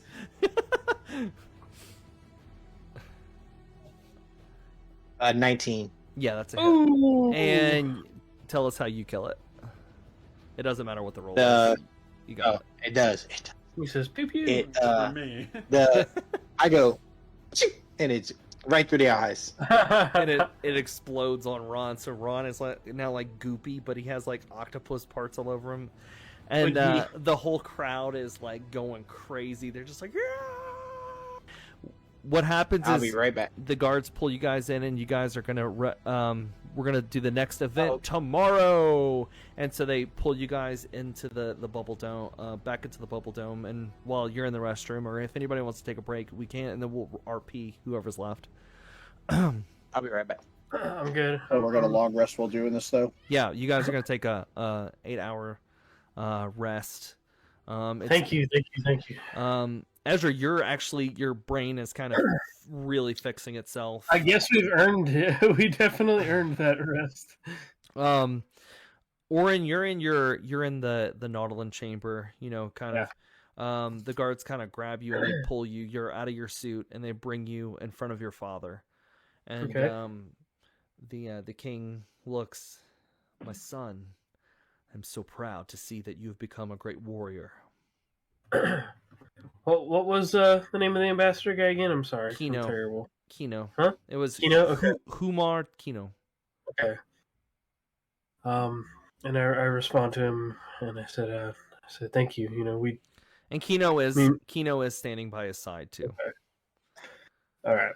And so I just tell him, I said, thank you. My crew and I, we're rusty, but we've come a long way.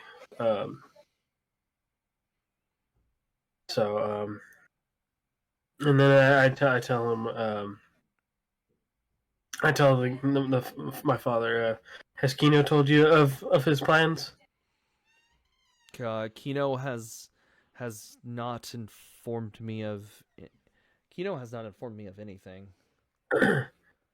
He set this whole thing up. He told me himself before the battle. So Kino looks. He's like, plans, Your Majesty. Obviously, he is a traitor. He is just trying to, I don't know, make things up. I don't trust a word he says. He obviously betrayed our people. And then the king says, enough. And he looks and he goes, my son, why? We were going to make peace. That's the thing. That's the thing, is Kino doesn't want peace. He would rather have us at war. He's the one who sabotaged the ship I was on. And he also destroyed the AI that I intended to bring you.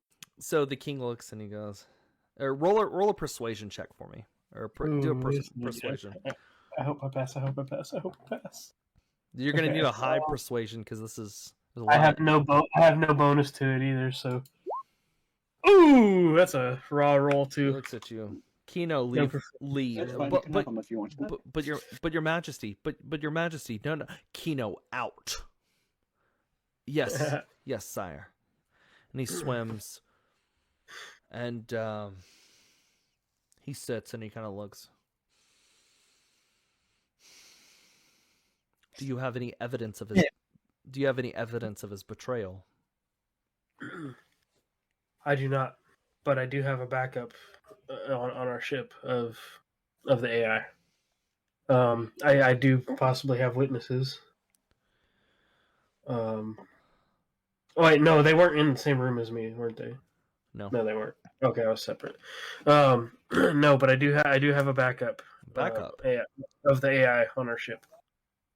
I can't. I can't do anything without evidence. But I also, son, I can't stop the trials. It's against our custom. I'm not asking you to stop them because we will get past this. And he swims over to you and he puts, and you're no longer in your suit. They pulled you out of the suit, and he puts his hands on your face and he just touches your face and he looks at you and he goes, I'm so sorry, my son, for doubting you.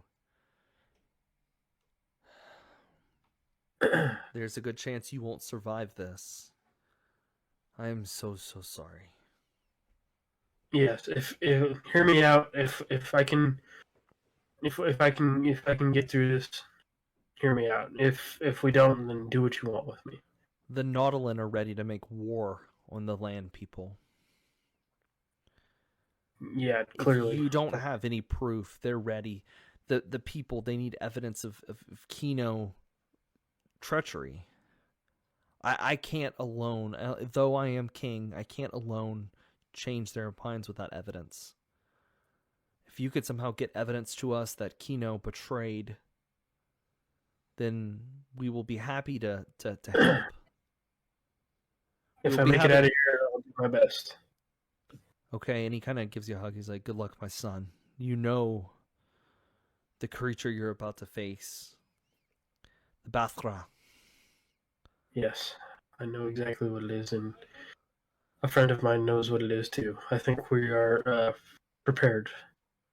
I don't know We know- how we- he found out, but good luck.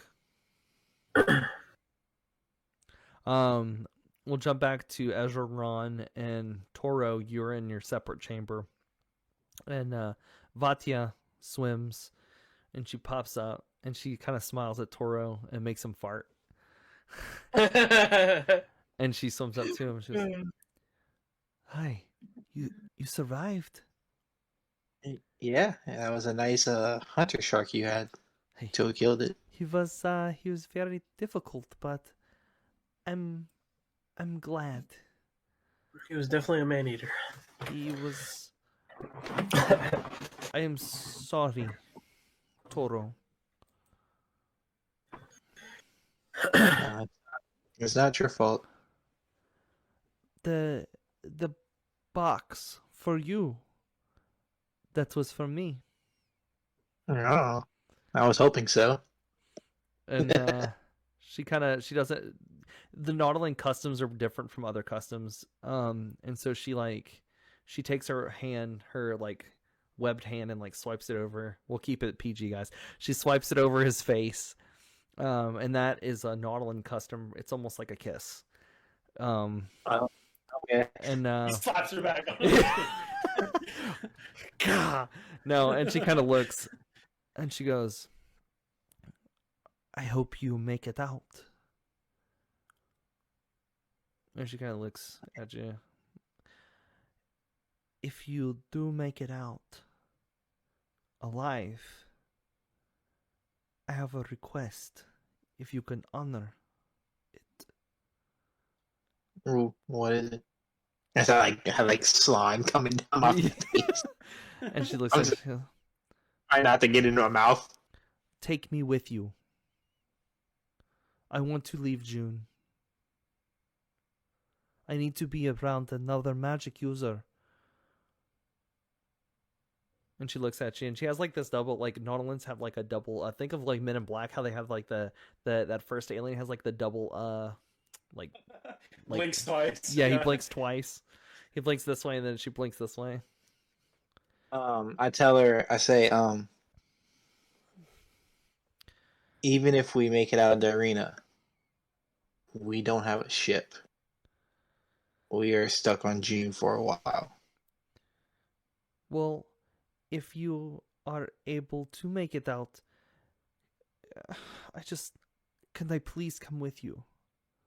Even Yeah, if you at if some you- point make it out, I want to come. I will serve aboard your ship. I can help. Could you find us a ship? Are there any extra or any spare Nautilid ships that can make space travel? The only Nautilin ship we had was the one that Orin served aboard. It was Nautilin and Colonist ship. We have no other ship. But maybe your ship, what is your ship called? The Quesno. Maybe there's something we can do to help prepare your ship. Yeah, it's with the humans right now. I don't know how much progress they're making on it. It didn't seem like they were very advanced in their technology. So if we can get out of range to be brought here after, that would be a huge help. I'll see what I can do. I say, yeah, if I make it out of here, You're you're more than welcome to join our crew. And The camera's freaking out. and she gives you the hand wipe across the face again, and then like, good luck. And then she swims away. And how far away is she? Like, I wait till she gets out of viewing distance. So like you're in like the dome, and there's like that like floating bench thing, and she dives back in the water and swims back underneath to get out. Give it like a minute or so, and then I cast Prestidigitation to clean my face off. Okay. Yeah. Toro's like, okay. You guys could talk amongst yourselves real quick before we start. They're with me. Yeah, everybody's in the same room. I'm like, guys, I think I have a girlfriend. Okay, so was I there for any of that or no? No, you are in a different chamber. They don't want any kind of advantage, which you don't really know anything, but they're trying to keep you separate until the fight actually happens. I say if we can survive this, we can potentially get our ship maybe fixed, hopefully. At least these people have the technologies to at least fix it versus the colonists. Ron, you don't honestly know what happened to the Quesnel. No one's really told you what happened to your ship, by the way. It's these people. I find out the ship's damaged. There's no shock or surprise. Yeah, I was gonna say he's probably like it's a regular I old turned my day. back for 5 minutes. Something's going to be broken. I don't know And if it it's was been 4 days. but I think I crashed the Quesnel, guys. You sure did. You did. It was all Ezra. All right. And I mean, a Karen AI who just took one voice command, and that was it. why didn't anybody stop me? We did. We tried to. For weird reason, the barbarian's the only one that's good at piloting a ship. Yeah. So they have you guys take a long rest.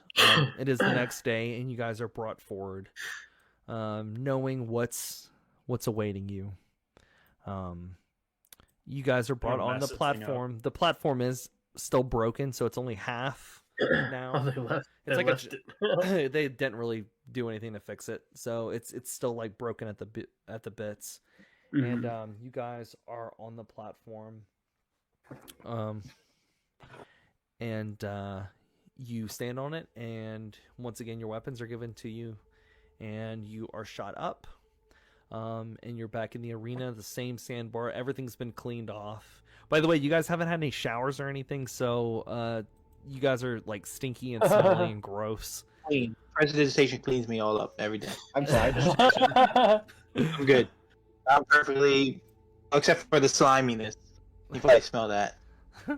I'm fine.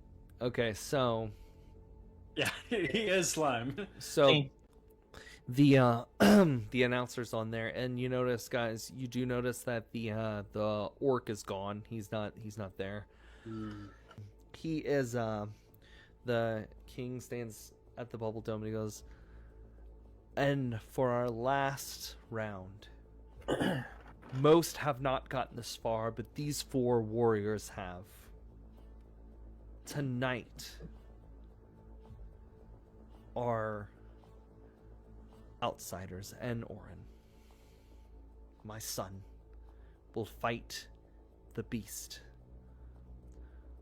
And they all start chanting, Barath, Barath, Barath. The whole crowd goes, Barath, Run! Barath, Run! Barath, Barath. Run! And Run! you guys actually feel the whole dome starts to shake. And out of this dome, this big old monster pops out and crawls aboard the sandbar and lets out a loud screech. Okay, so everybody roll for initiative. All right, this thing screeches, and it is not happy. And you see like the darkness. This thing looks like a giant, almost like it's different than like a regular looking aboleth you may be familiar with in D&D. This is the spawn of what they call a god aboleth. He is. Oh, sorry, I forgot to grab a handout for this one, but he's basically this giant, like, I don't know how to describe him. Let's see. Let me actually look at a picture of it so I can describe it properly.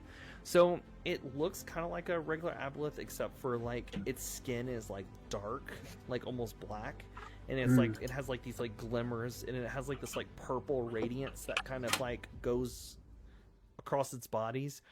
And instead of regular tentacles, this thing has like spiky tentacles on this. So it's scary. It is very scary looking. I remember this guy now. And it screams. So Orin, you're up. You're first. Alrighty.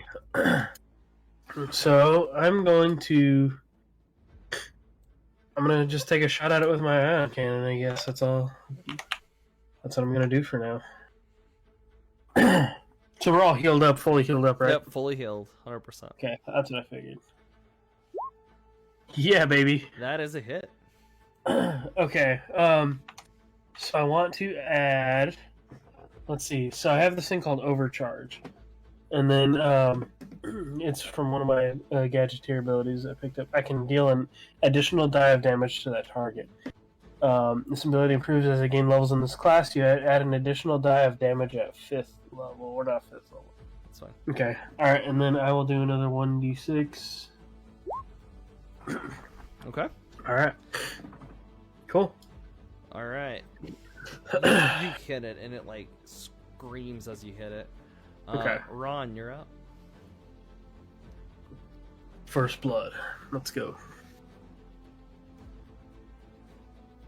Just plug my food all over myself.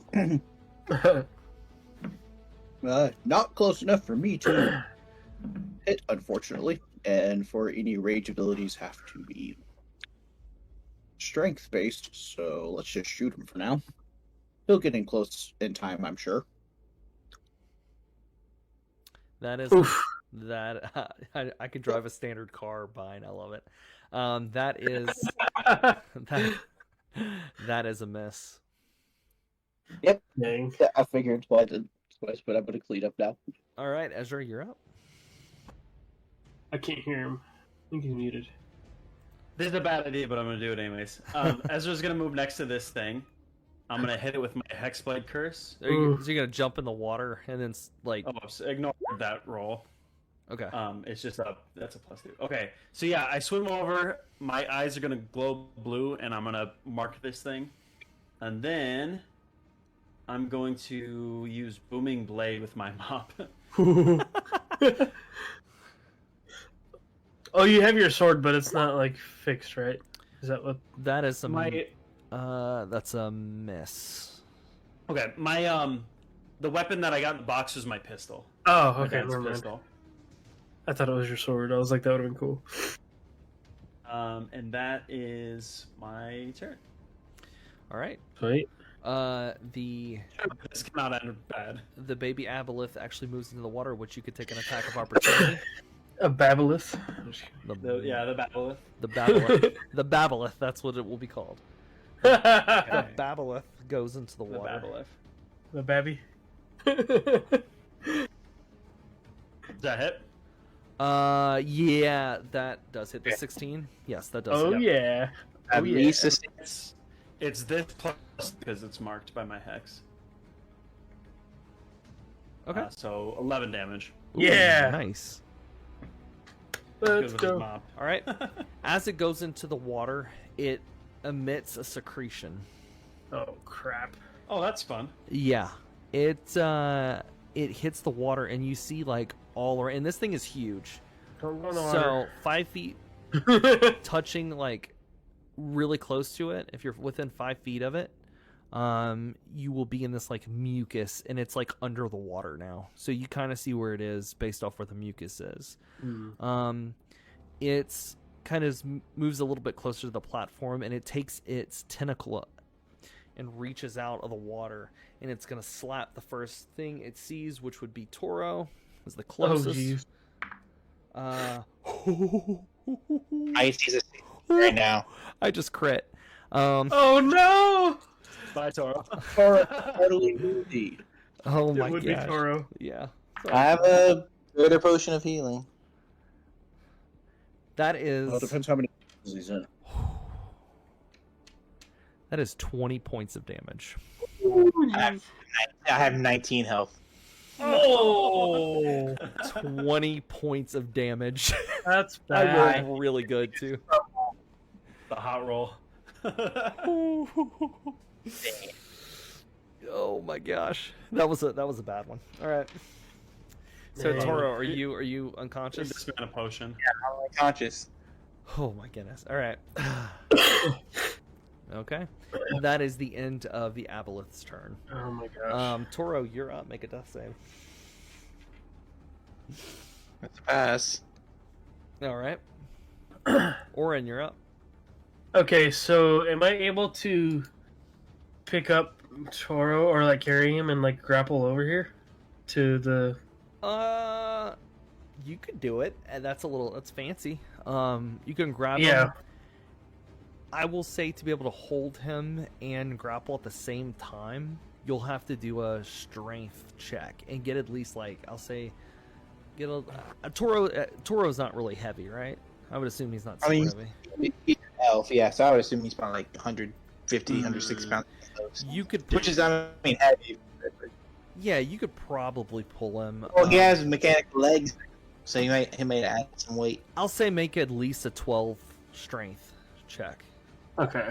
to just like be able Don't to you drop me in this water? to at least hold it, or you will essentially drop him as you're. I have no modifiers for strength. So, Don't do it, LJ. Just Go wrong. okay. All right, I won't do it then. Oh, Okay. you could do it and get him away from it. Well, that's what I want to do. I want to try to see if I can. yeah, but if he drops me in the water, then I'm just dead. There's nothing I can do against that. I'm just gonna drown. I mean, I'd rather stay on Alright. the plank. Okay. All right, I'll do that for you. I won't do it. All right. Okay. So I'm gonna shoot. I like the idea. I thought it was great. I know, but but he's Oh, I right. did too until he said I have a +0 strength modifier. Yeah, I don't have a strength modifier. Yeah. Oh my Alright. gosh. So I'm just gonna take a shot at with my Okay. ion cannon. That is a miss. Figured. Dang it. Okay. Shoot. Well, I'm gonna hang out with these guys. I'm not gonna retreat right away. I'm gonna stand my ground. Stand over my body. Yeah, All right, Ron, you're up. yeah. Hop on his back and just rage him.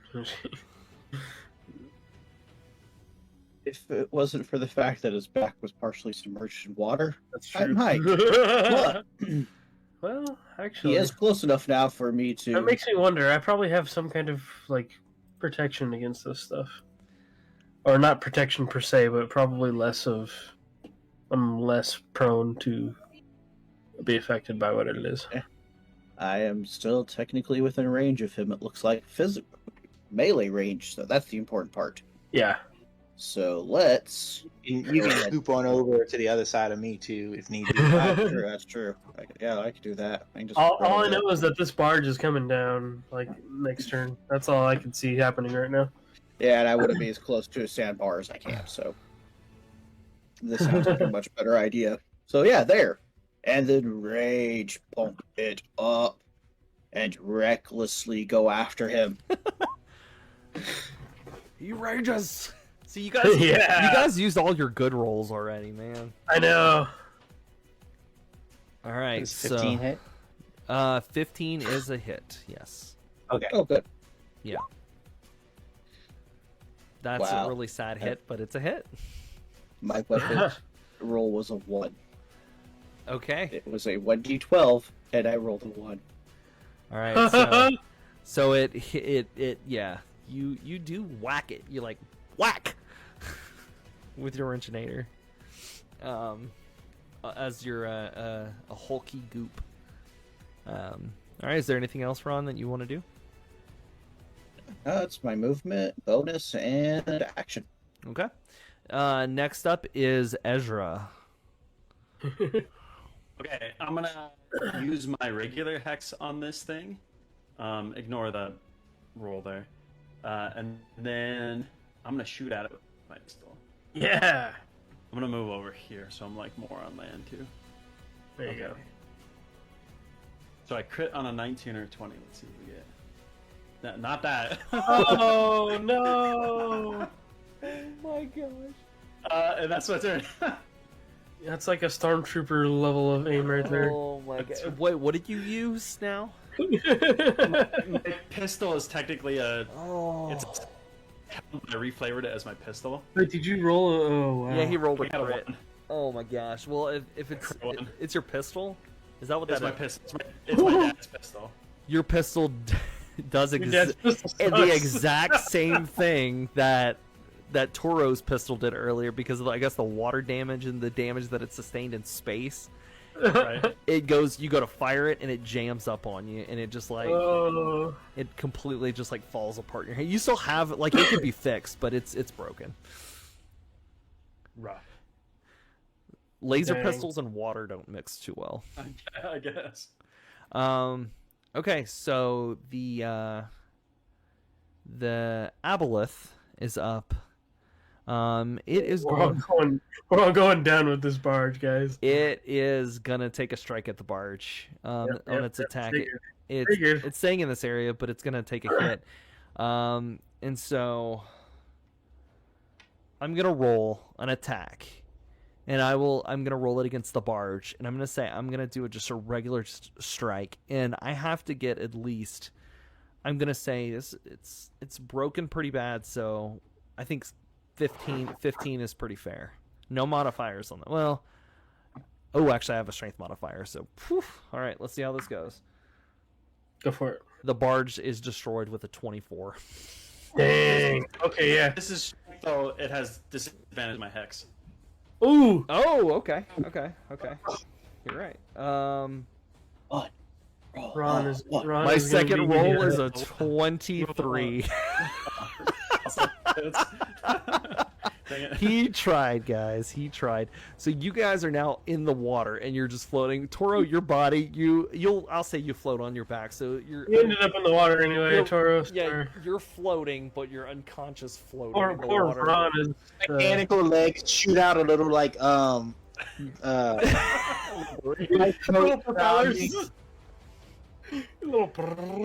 I will say, Toro, the positioning. Let's see. I'm trying to figure out your positioning here. So let's do this, okay? Because geez. this is where you guys are, just to make it fair here. Toro, this isn't gonna affect you because it just won't affect you. You guys are in the water within 5 feet. I'll let you guys do it because you see the tail coming. You can do an acrobatics to try to jump at least 5 feet away. Like you see the tail come in, you're gonna jump back because if this thing breaks, something's gonna happen to you. So you're gonna make Orin and Ron. Mhm. You guys are gonna make acrobatics. Or athletics, possibly. since I am Athletics. strong and Yeah. muscular. Oh well, it would be acrobatics because you're like leaping. I would think that would be tried. more acrobatics. Oh, yeah, that's Oh. just a 9. I didn't take my advantage. That's That's just a 9. bad. no. That's bad. That's bad. Okay, you guys don't leap That's anywhere. bad. You fall straight in. That's bad. You guys are in this mucus cloud, so I'm gonna ask you both to make a Constitution saving throw. It has to be at least a 14. Do I have any like advantages against it since I'm in my suit or no? You are in your suit. That is a good point. You are in your suit. You failed probably that too. honestly wouldn't get affected. You're right. You are in your suit, so Okay. you're gonna be fine. Ron's the one that's gonna get it. Oh, Ron, you fail, and so you are diseased. oh no! You can only breathe underwater. Now he's the Rona. Can't even do it. I can Oh, only breathe underwater. And he's the M Rona. for the next 4 hours. But I also can't swim. Oh, that's so Which bad. makes this really interesting. Now, Ron, I'm gonna let you cheat it a little bit because you're an Amoeboid. You can technically go on land. You could pull yourself to land somehow or another. Stick part of your goop in the water, like a Just leave, almost like- like a weird like Leave backwards. like one toe in the water. It'd be like a weird backwards funnel. So basically, this is gonna cause you to grow gills, and you could only breathe water. And like land is like you kind of suffocate on land. Just So kind of move the gills into my foot and keep the wood foot in water. it's weird, but because you're an Amoeboid, I'll let you do it. It's strange, but all right. You're in I'll your just move suit, the gills where I need them. so it doesn't really, it won't really affect Orin because the suit protects him from any kind of outside source like that. Okay. Sweet. Do I breathe? Do I need to? I Do say I have to? I have to fail automatically. Oh my gosh. you won't have to worry about it. You got when you blasted it, it pushed you back, so you don't even have to worry I about it. catapulted off the barge. Yeah, it kind of where it hit. I'll say where it hit, it threw you 10 feet. So, all right. So Okay. go ahead and make your death save for us. Oh jeez. Oh no! Almost a crit fail. That would have been so bad. And Vatya looks. She's looking, and she like holds her, and she's like a little tear kind of rolls out. My Toro.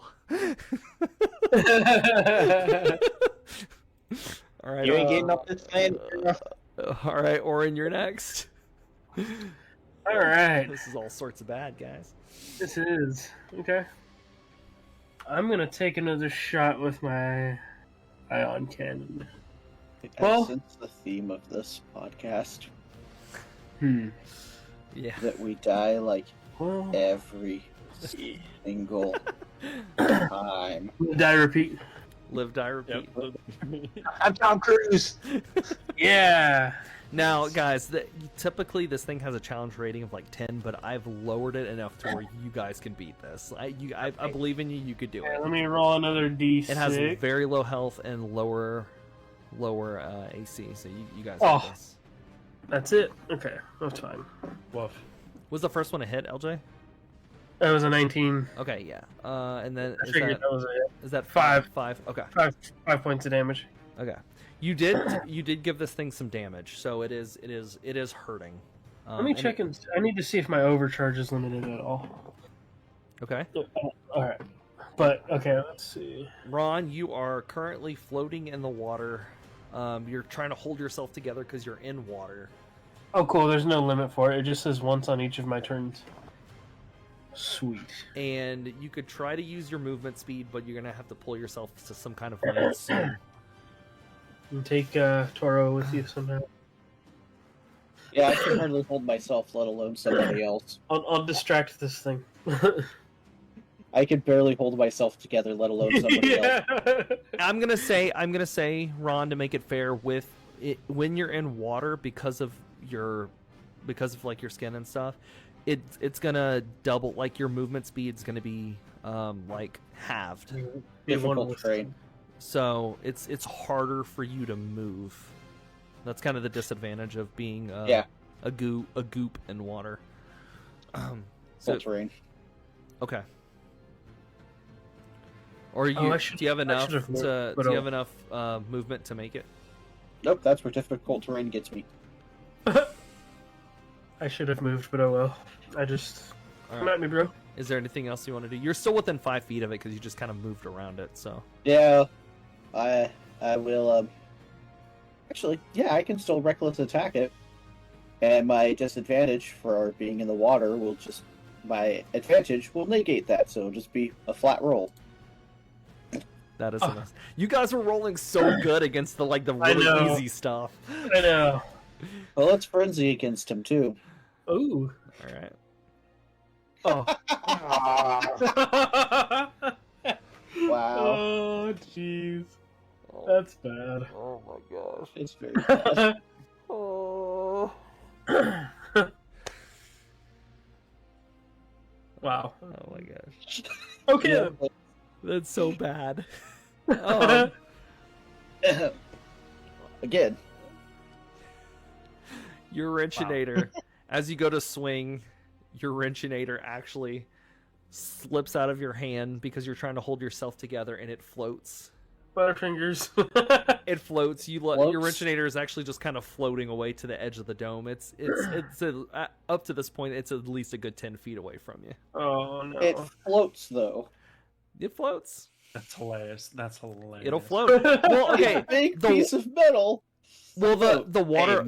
Hey, my metal legs are floating. The water around the aboleth is mucus. It's thick. Don't So, question the DM. it's- Just let it happen. Your originator is going to sit on top of the mucus and just float with the mucus. Oh, It's like a really thick mucus on top of the water. it's So, like a thick Love that. soup. so it's That within. is It's really it's, thick then. It's really thick mucus. Like crawfish poo. Yeah. All right, Ezra, you're up.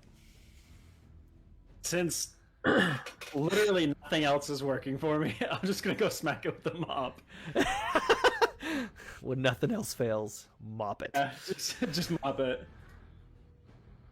Come on. First, I thought you were just gonna say since nothing else. is Hey, working. that's a hit. This is booming blade too. So if he tries to, Okay, so okay. that is a hit. Yeah, So it's buddy. It's a roll +2, and then I'll roll my bonus damage from Hex afterwards. Yeah, buddy. So 12 plus. Hold on. Are you clicking the word longsword? It'll roll, and then you can just add on top of that. Yeah, I'm trying to add the Hex damage. There we go. Okay. So 16 total. Okay.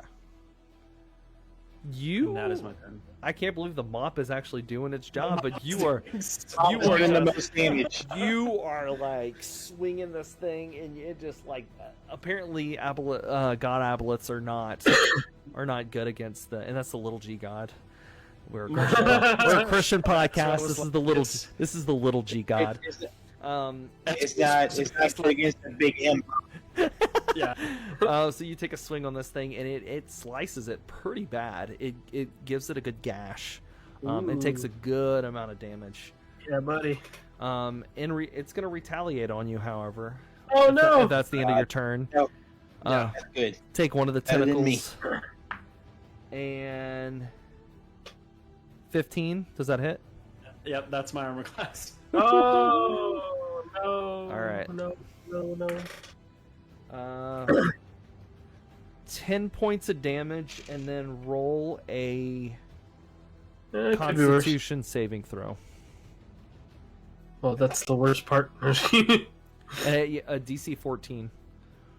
Let's see. Oh no! Oh no! It's not great. No! All right. Because of this thing's skin, it actually poisons you. You got a little. You have a little acid damage. It's 1d12 acid damage on you. So. Don't worry, guys. I got this. Save us, Orin, our only hope. I mean, it would be fitting. Okay, I'm gonna use my blue die. I rolled, and I'll be honest, I didn't like what I had. So, that's an additional 8 points of damage. That's Oh! so. I'm still up. I'm fine. Barely, but It's time to heal, guys. It's time to heal.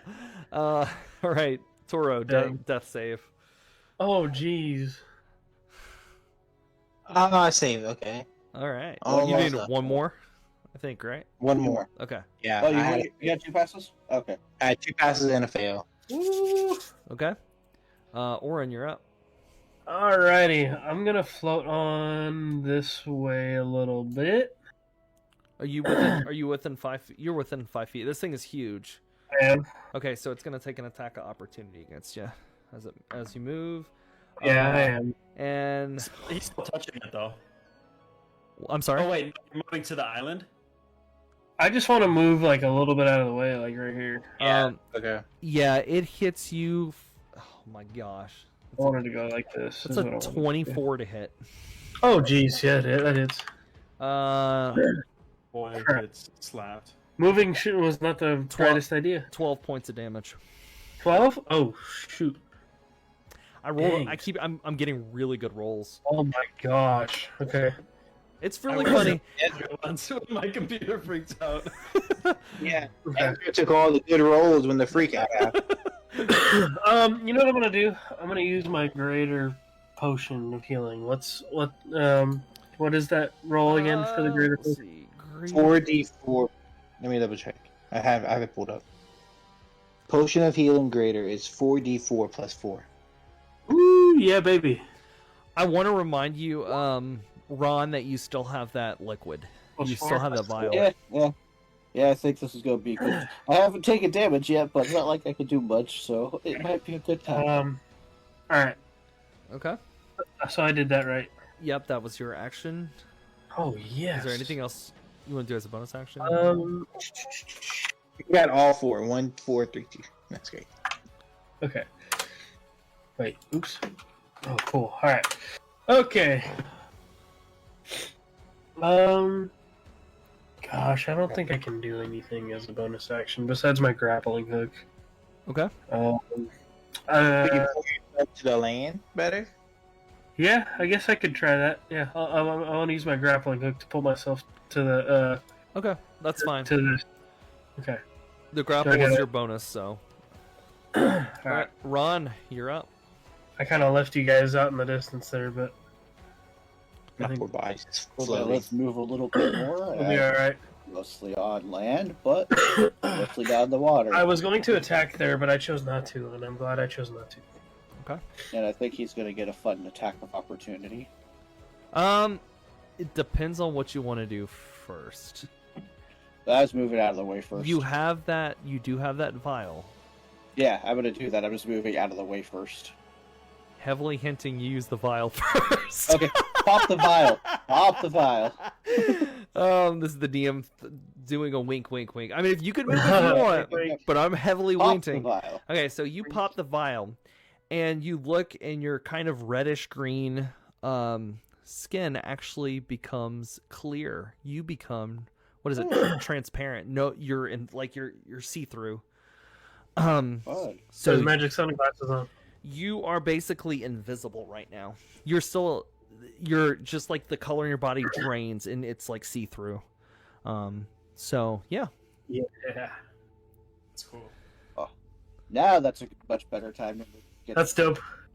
How far away has the originator gone? It's within the goop, like 5 feet, 10 feet. Just kind of We'll say shove like it it's towards. like over here.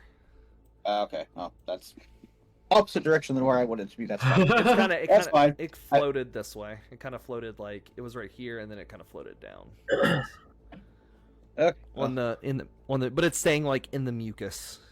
So Yeah. That can be a problem for later. Because for now, the problem is him.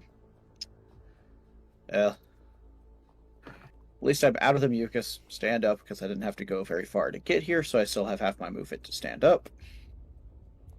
Let's shoot the sucker. Yeah. right before you do that, you hear a voice in your head, and it hits Use the you. force. It hits you in your head, Ron. And it goes, "Where are you?" It's Batman. Oh. That is a miss with your Yeah. carbine. All right, Ezra. We have one song that we sing, boys, and it's Mop. Mop, mop, mop, mop, Sounds like mop, mop. I was gonna say sounds like a VeggieTales song. It's stuck on a 20 for so long and then rolled to an 8. That is a So I'm miss. using D&D, it was on a 20 and it like rocked and then went to the 8. I was like, oh my Goodness, god. yeah, that's a miss. Instead Unfortunately. of where's my hairbrush? He's like, where's my mop? Yeah. Can I use a That's bonus the action? that's the clean To, that's the clean Cardi B song, the mop. Right. Anyway.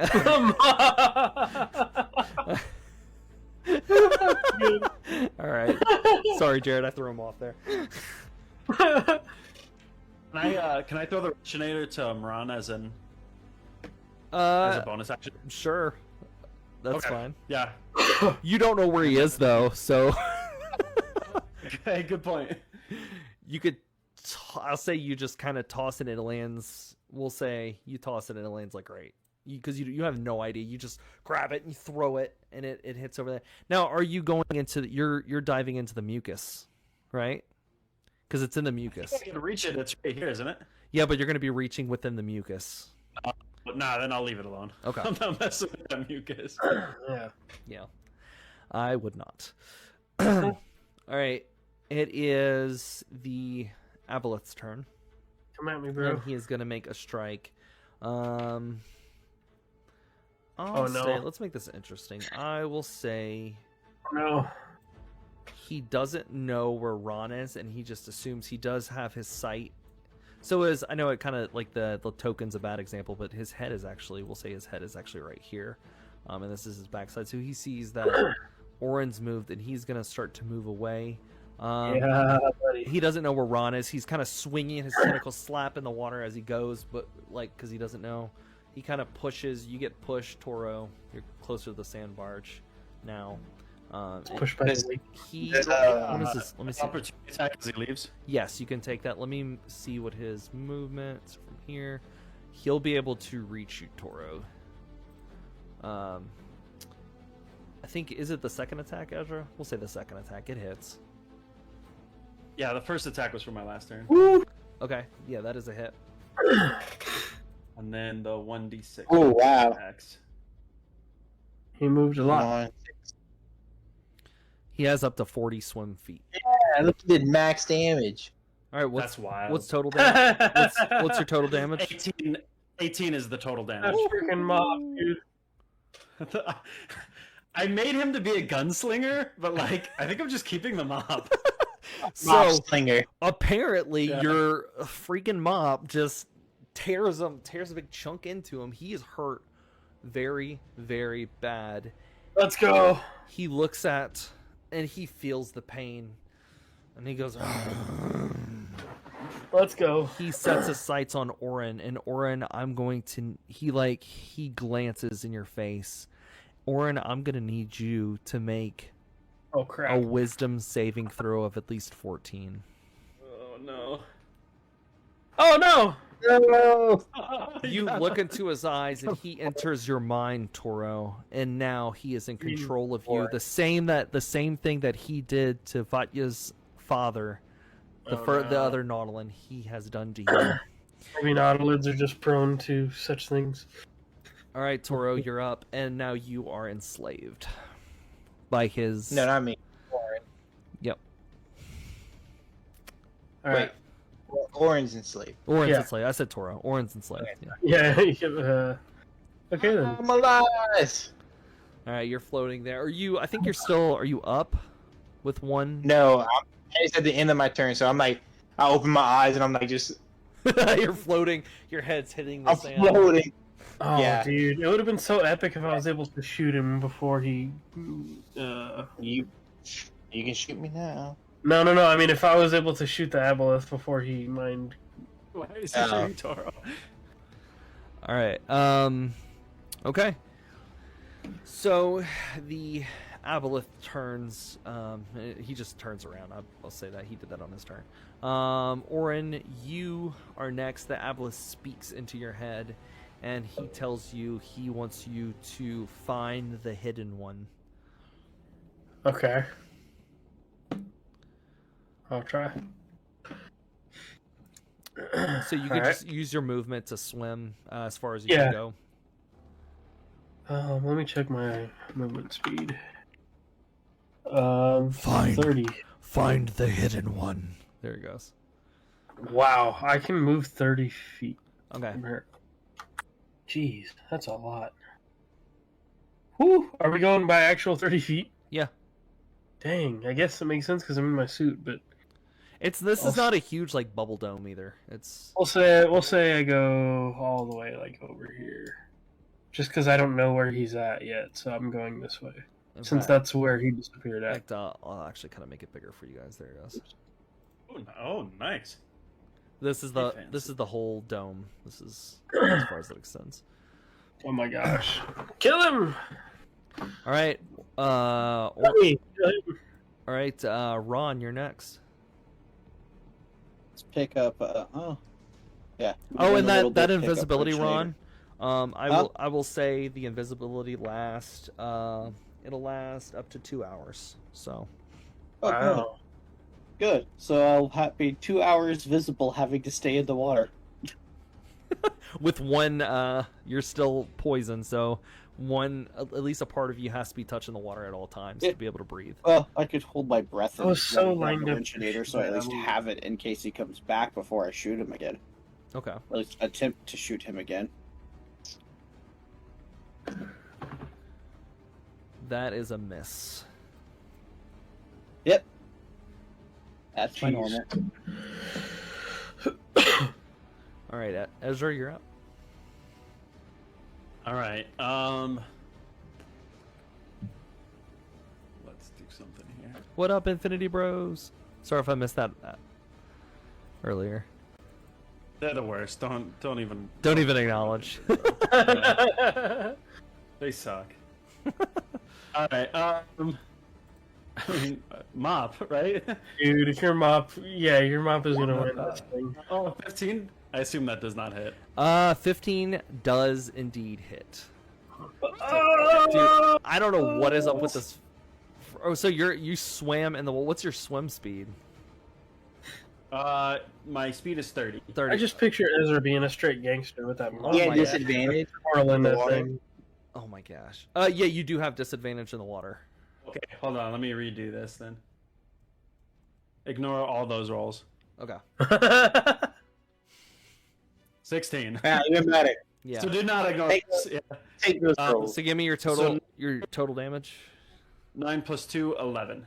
And then it's booming blade, so it can't move or it takes damage. Wow. Okay, so you have really mopped this guy up. He is hurt. This thing is hurting like bad. You've damaged it. Oh my goodness. All right. I love my mom! So the aboleth looks to you. It's just done with this. It's over this. Let's see. Plus 21. Yeah, that hits. All right. You've made it really mad. 16 points of damage. Yeah, I'm for sure down. Yeah, you hit it hard, but it hit you hard back. Love that. And you were like unconscious in the water floating. Toro, you're next. I knew the mind control thing was gonna happen. I crawl up the sandbar and stand up. So it takes pretty much all my movement to do all this. And then I will ignite my laser sword. And throw it. Throw it. Throw that sucker. My let me see. I want to make sure I do. Where is it? Okay, so I will act as a bonus action. I will activate one of my planar focuses, and my eyes light up. Nice. And when I roll a 1 or a 2 on a damage for a Chandler spell, I can re-roll the die and must use a new one. Okay.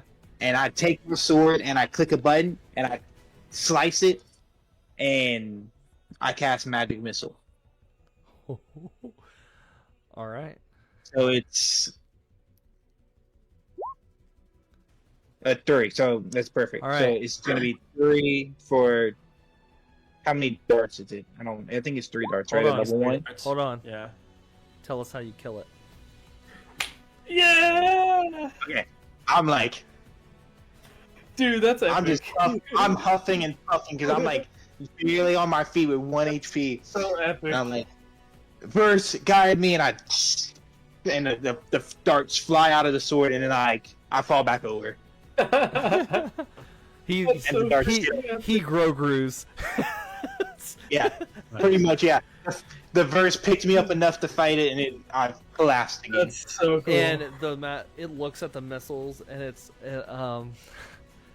Bright yellow missile is coming straight I don't know. for it. Once again, who has played Mass Effect 2? This is a little bit of a spoiler, but when Harbinger, when the thing explodes, and the collector is in the base, and like it sees the explosion coming, and it just like its eyes see the explosion, it just explodes like that. That's exactly what happens. Its whole face just erupts in this black. It starts shooting this like black goo everywhere, and the whole crowd who is cheering like Bathra, Bathra. Just like it's like dead silence because they've never seen this happen, because this thing has defeated every opponent and it is like it's quiet. And Defeated two of them almost. the crowd and Orin, you have the control is like the connection's been lost, so you're back to your normal self. The crowd goes wild. I mean, a paramedic team comes out. They swim out the different surfaces, and the water actually in the dome drains to where it's like to enough to where they can still swim in it, but they're able to like pick you guys and like bring you back. You guys take a rest, so you're all healed up. Everybody's good. Ron, you're visible again. You could breathe in water. You guys are all before the king, and he is just astonished in his throne. And he sits back. And it's just you guys and the king. He sends everybody else away. Synthro looks at you and he goes, "You did it. I cannot believe you did it." And he swims down. And you guys have your rebreather of oxygen. We'll say, who wants to carry Ron? He's in another like container. I'll carry him. Yeah. So you got like a container, and you have like your breather On my mask. shoulder like this. Yeah. He's in a He's in a jelly jar. and he comes up. He's like, "My son, you did it. I am so proud of you. Now, for the matter of Kino, Mm-hmm. you have an AI. We can contain him. I will tell our forces to stop. Tell the colonists we will have peace if you could bring the proof back." Okay. You Our guys ship are is welcome being because you have defeated the Aboleth. You are free to move about the city however you want. You have all, we'll give you knowledge and city. We'll even give you currency. This is currency that the colonists given us. We don't really need it. We will give to you. They give you guys 500 gold space cred. Yeah. And so they lean back and says, "All right, we will let you guys do whatever you want, and bring me back the proof, because there's been some talks of a possible uprising, Orin. So we need the proof fast." Okay. I'll do my best. I will bring you the AI. We have it on our ship. Our ship is currently being repaired. Okay. Do you need Well, Mr. Toro, Captain, Mr. Ezra? Shall we give you an escort back to the city? As far to the Appreciate sandbarge that. as much as we can. That would We be would very appreciate that. appreciated. Yes. Thank you. And Could I have a favor to ask? yes. Could we have a personal guard with us in a suit? Yes, that'd be fine. And he calls one of the guards. "You go with them." Well, could we have Vatya? And he kind of looks at you and goes, "Vatya?" And Vatya just kind of says, she's up. "My king, may I accompany these travelers?" Yeah, I don't see why not. That's fine.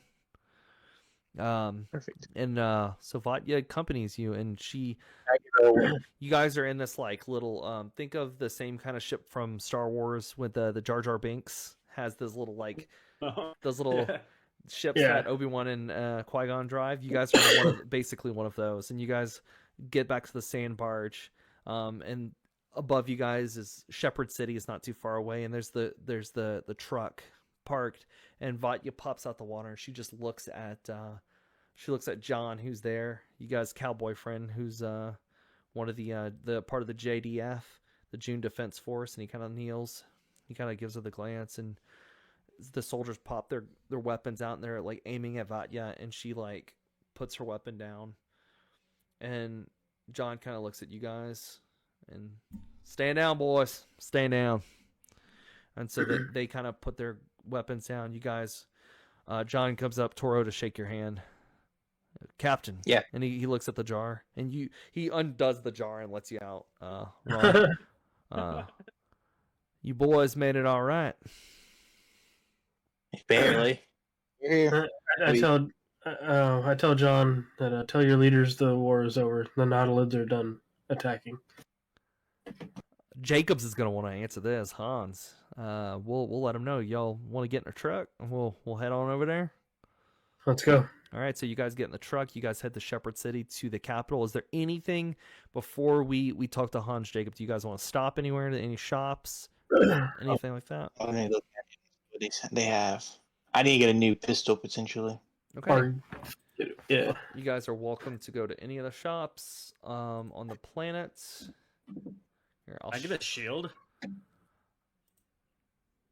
Players. You could.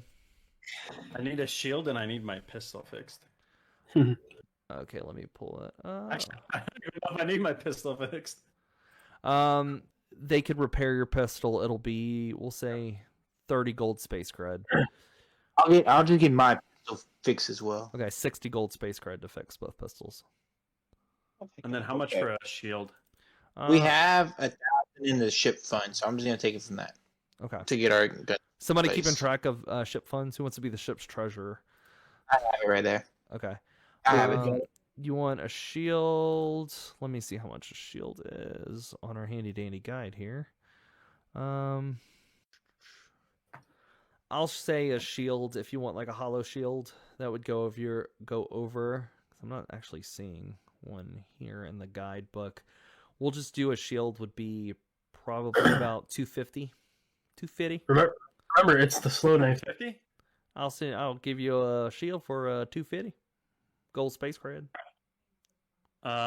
That's a little too rich for my blood. Oh, I mean, well, is there anything you can 500. trade or nothing like that? Or what about that mop? I could trade you. Oh, I like that mop. You cannot touch my mouth. It's been a pleasure doing business with you. I think I will have to pass. I'll tell you what, young man. What if why don't you just browse my wares? See what you got. Just take a look. Is that okay? You want to take a look? And you guys are at one of the I'll just say the merchant district. Is there? I mean, Yeah, I'll I'll take a look. You want to? I want to see what they have. I want you.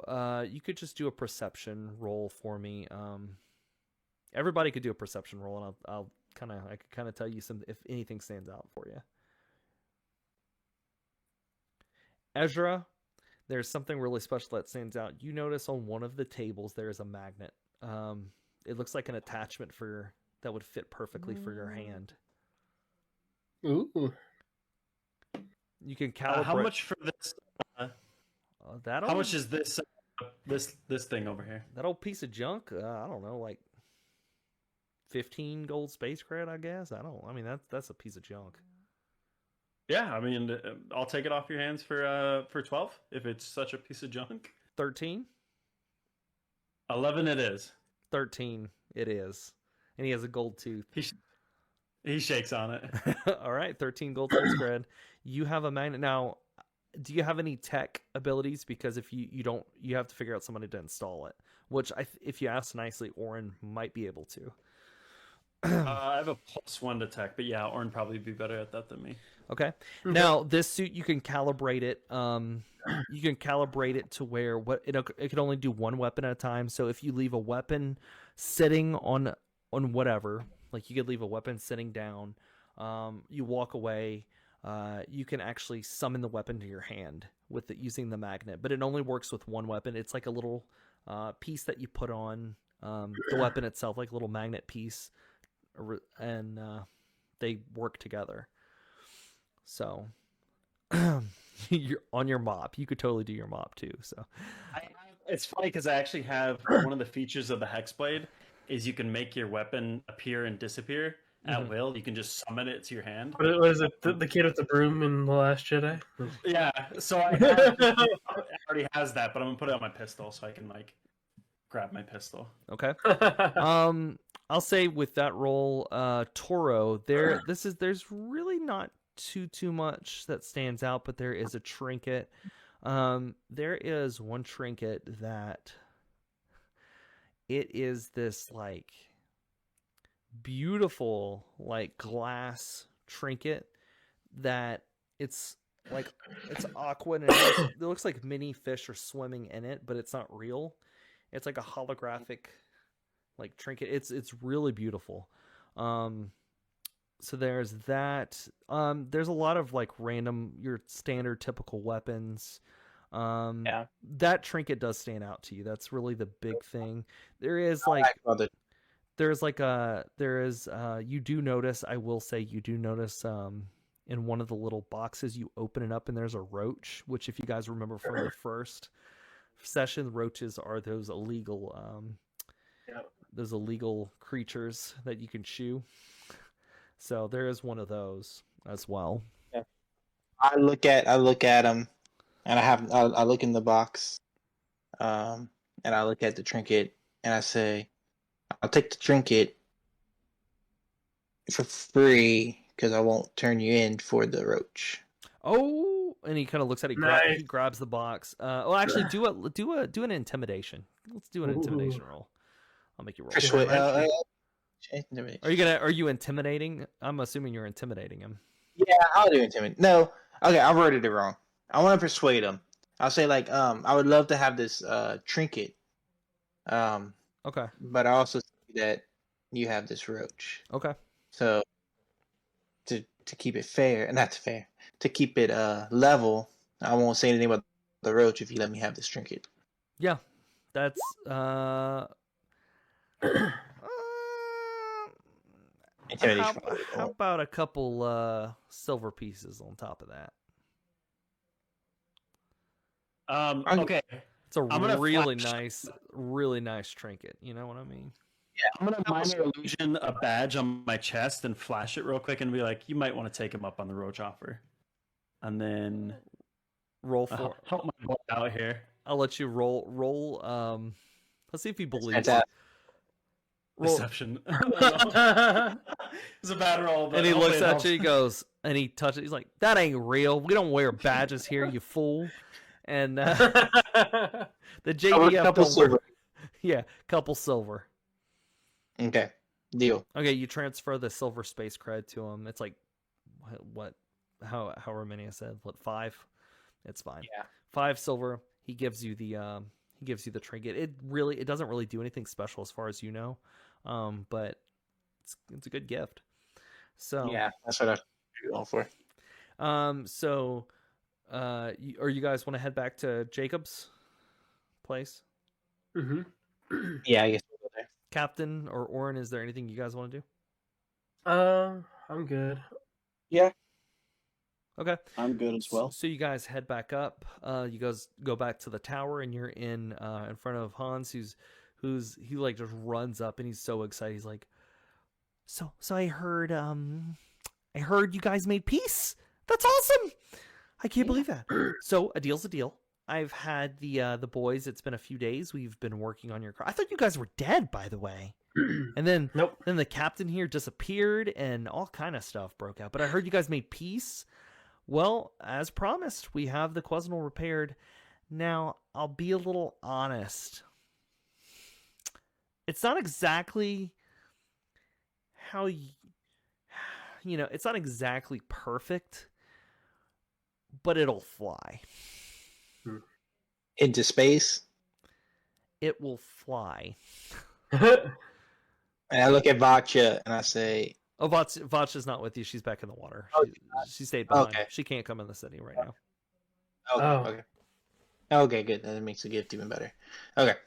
I say that's okay. We may have some the Nautilids are going to be able to help us out a little bit as well. But if the ship is movable, we can get it to them. Okay, yeah, that'll be fine. We for what you guys did, we will be happy to do that. So they Would you guys like to go see it? I have it actually around back. It's not. We were able to fly it in. I have a private port attached to the tower. If you want to go take a look. I do want to ask him while we're headed that way about if he knows a Nautilid by the name of Kino at all. Ever heard that name? I know Kino. Don't like him. Kind of a weirdo. Have you suspected or do you know of any shady activities he might have been involved in? Do you know something? Maybe, but I need proof because the piece is not quite. The piece is there, but not all is solved in the world of the Nautilids yet. Well, I don't know. I've always suspected him something, but I haven't had proof. Did he have something to do with the ship? Yeah, well, he told me himself, but I need proof for my father. Okay. Let me know what happens. Okay. I just thought I would ask. You guys go out to the port and you guys see the Quesnel, your ship, and it is patched really bad.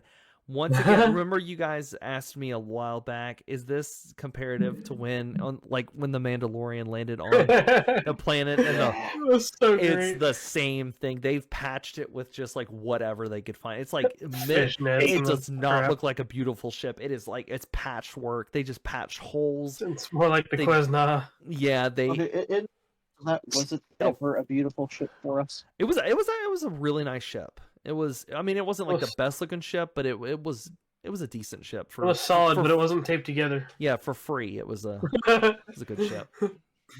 I like how Ron is like my ship, but he's only been on it for like a day because we stole it, and even the first ship was just a ship that we were all on, so he's never really captained the ship. I captained it from one place to another, and that was it. Yeah, Me too. And yet, it was fine when I landed it.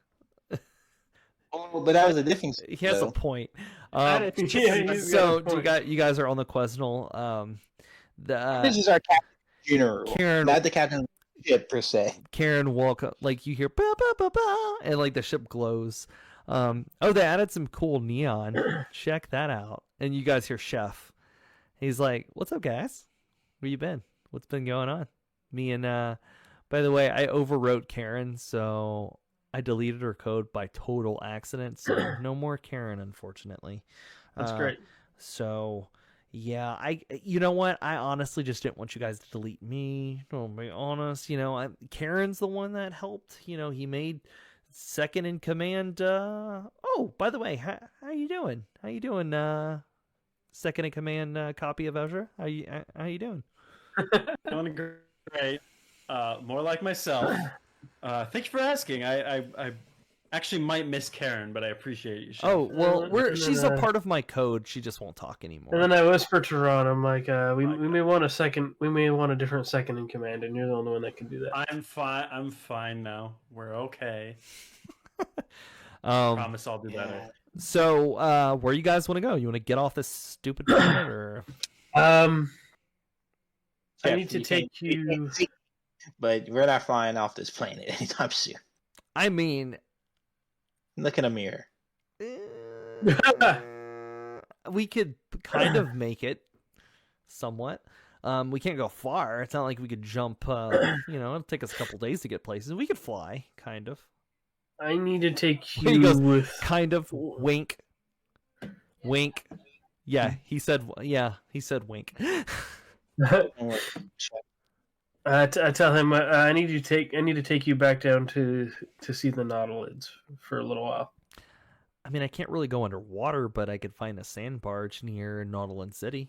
Is that fine? No, not necessarily as the ship. I need to. The ship. Oh, me? You need to take me? Yes. What happened to the real? I need your gift. What happened to the real Chet? The real Jeff? He didn't make it. Ew. My people would like to see you for analysis. I mean, I'm just a copy, and I'm only a copy. I'm not like a true. It's kind of hard to explain. I'm not the real Jeff, so Yeah, I know. I'm just a copy. But a copy will do nonetheless. Well, It has to. oh, I came up with this little number, and he like, you hear like something, a little thing rise out of one of the consoles, and it's like a little disc. He's like, "Ooh, pick it up, pick it up, pick it up, pick it up, pick it up, pick it up, pick it Okay, up." so pick it up, pick it I go up, to pick it up. and put it in you, put it in your Okay. sloot. I do the little Master Chief little attach it to my head. and he goes, "Orin, Chief is with you now, brother." And he's in there. He's like, "What's up, Okay. bud? How you doing?" Oh, by the way, I called my my new name is Chief. It's not Jeff or Chef anymore because those names were stupid. I want to be That's called a lot Chief. cooler than the other ones. So, Okay, well, so because I am a copy going forward, I can't do anything helpful. Like anything, any new knowledge. I'm not a true AI. I'm just like a kind of a true AI. Not really. I'm just a copy. So my code isn't pure. It's a big, long, complicated story. I can't really explain it. There's things from the past I could recall that were in Jeff's memory banks, but yeah, I could help. it sounds like that's going to have to do. Okay, perfect. Mm-hmm. Okay, so Chief takes you guys, and he'll hover the. Who's flying the ship? Toro, are you still piloting? I can. Okay. If Ron's better, he can. Or is Ron in the captain chair? Yeah, Ron's gonna sit in the I captain's chair. captain. I I have can pilot. no piloting abilities whatsoever. Okay, so Pilot. you pilot, and we'll also say that Azure'mis gets loaded into the bay if you guys want him. He gets loaded into the bay. So Yeah, we'll take you guys land on a barge, kind of like even closer to the city than the one that you guys were dropped off at. Vatya comes out of the water. She goes, "We kind of saw a ship hovering by. We figured it was you." And she looks up and she goes, "Ooh, this is piece of poop. This is not good. Yeah, That's why we need your help. We could get it air ready. It'll take a couple days, but we can get it fixed for you." Perfect. Toro, can I talk to you in private, please? Yeah. What's up? I guess I swim off. I don't know. You could like go to the. It's a huge sandbar. It's not like a little tiny. It fits your ship, and there's. You guys can make like a little camp there if you wanted to. So you guys, she pulls you you go to the other side, and she goes, "I have bad news. Sintros won't let me leave my position. Maybe you can talk to him." Yeah, I'll definitely try. That's why I was trying to get you to come with us to the city. Okay. Yeah. No, I would definitely do my best. Will your other crewmates accept me on board the ship? Will they accept another Nautilid? I don't see why not. Orin probably put in a good word for you. Okay. All right. So what do you guys want to do? You guys probably need to go talk to the Sintros. Yeah. Before we do that, I do want to ask Vatya if she has any suspicious information about Kino. I hate Kino. Can you? He's turning there's fewer and fewer loyalists to your father nowadays. If you have evidence to use against Kino, we need it bad. That's what I'm looking for. That's why I was asking you if you've seen any suspicious activity from him. Chief goes, buddy, I may have a plan for you. I have an idea. Okay. Go ahead. So in my recording, so you do know I was created. I was just one of several AI. Did you know that, right? Did I tell you that? No. Let me ask you this. Orin, are you sharing this with anybody, or is this like a private connection? Well, I want to share that. Yeah, I do want to share. Okay, so he them, pops yeah. out the hologram, like, and he's still the horse. Well, I know that there are others around, others Yeah. that other Nautilid have made. Not necessarily like in our area, but I know that it's something Nautilids practice. Well, here's the thing. Okay, here's the thing. The Nautilids created us AI. Okay, Yes. they're very I smart. know that. Very smart. Yeah. I wasn't created by the Nautilids. Okay. I thought I was. We all were. There was 5 of us. Okay. I thought I was created. I'm not.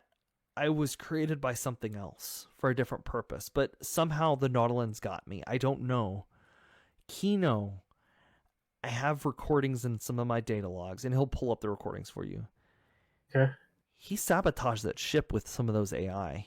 I That's what what he had told me. I looked into their codes before because I'm nosy. I'm naturally a little nosy.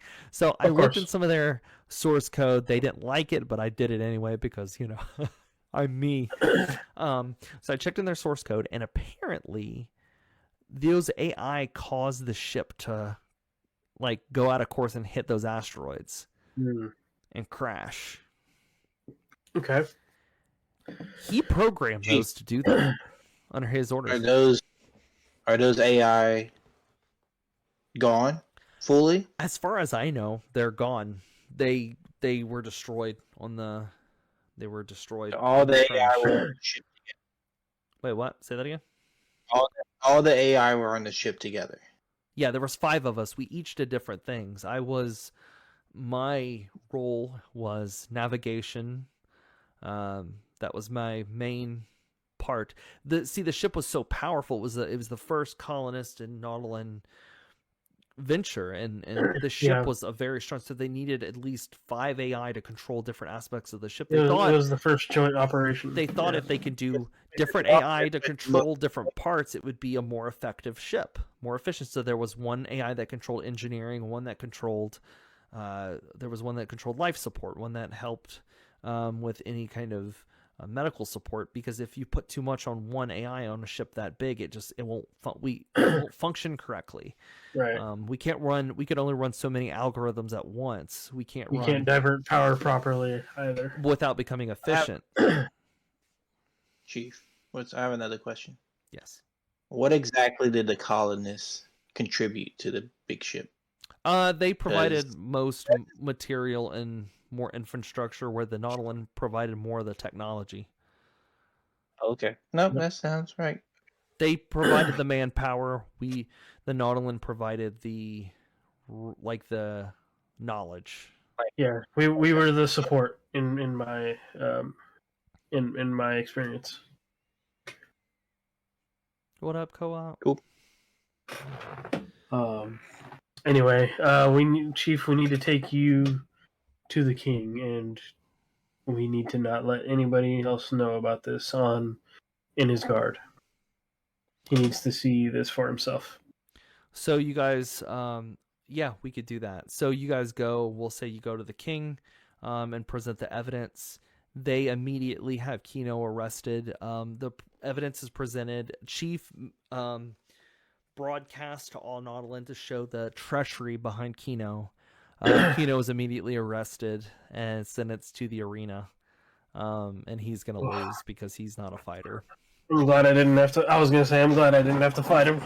The king says, this is a couple days have passed. The king goes, we have finished the repairs to your ship. Your ship is just good as new, maybe a little bit better. We've included a couple, we were able to make things more efficient, upgraded your warp drives.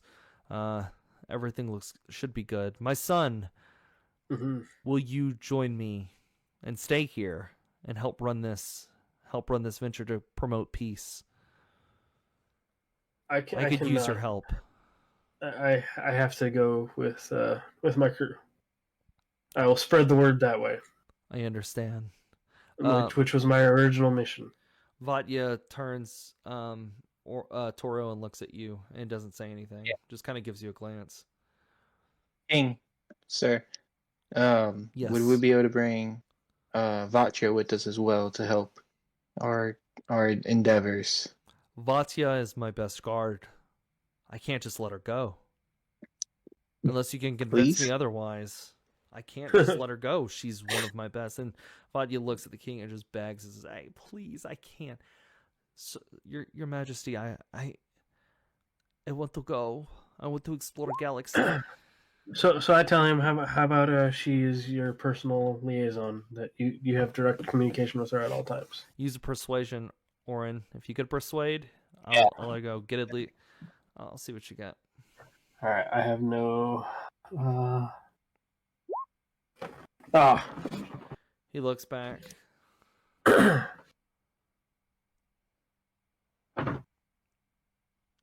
I will allow it. She will be. She's very good. Communications. Vatya, you are permitted to leave. Good luck. And then he leans back in his chair. May the force be with you. And then I kneel and bow. And everybody kneels. Yeah. And kneel bow. Okay, you guys have your first crewmate. Vatya. If somebody wants to just write that name down so we don't forget. I have it. All right, you can just That's add it that to the sheet, and Vatya is in charge of communications. ATEYA. VAT Okay. Vat Vatya. AYA. Yeah. Okay, now I'm ready for the spelling. Sorry. And Vatya looks and gives you a hug, Toro. Thank you so much. It means a lot. You're very welcome. Does the hand thing again.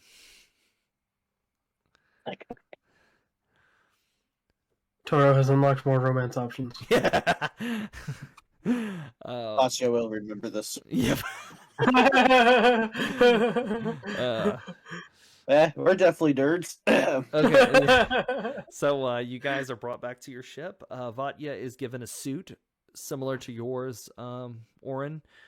She is able to move. It's the same kind of style.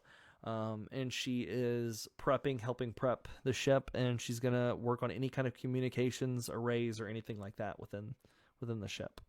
So Cool. I'm assuming like we have like not containers, but like how we have like kind of like cabins in the ship or beds in the ship. Do they have like tanks? For I will Or say do they- you guys could convert one.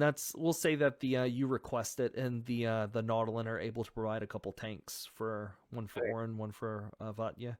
Yeah, because pretty much like when a Nautilid is not like in their suit in like regular air, it's just like kind of like thin air, like high altitude kind of stuff. Yeah. I would be more comfortable sleeping in like water versus Yeah. Oh yeah. in no. Yeah. So, is there anything else that you guys want to do before the ship takes off? You guys have made. Where are you guys we have supposed made- to be headed next? you guys have Anyway, made is what I'm peace. wondering. Well, you have a message. Well, we'll get to that in just a second. But is there Okay. anything else before you guys leave the planet?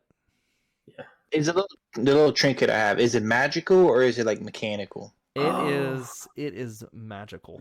That's right. We were supposed to return to the that port, right? And bring That's what we're- bring the AI. Yep. I That's will what- also say you cannot. By the way, guys, because this is a copy of Jeff as chief, you cannot make another copy of him. Okay. Okay. Because his code is so fragmented, because he's just a copy and he's Yeah. not the perfect code. It's not as stable as Jeff used to be.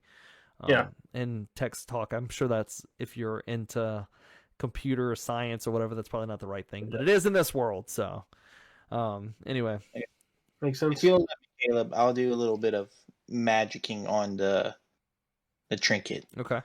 And you said it was like a few fish. Mm-hmm. So instead of fish, it's like a little me and a little Vatya, and we're swimming.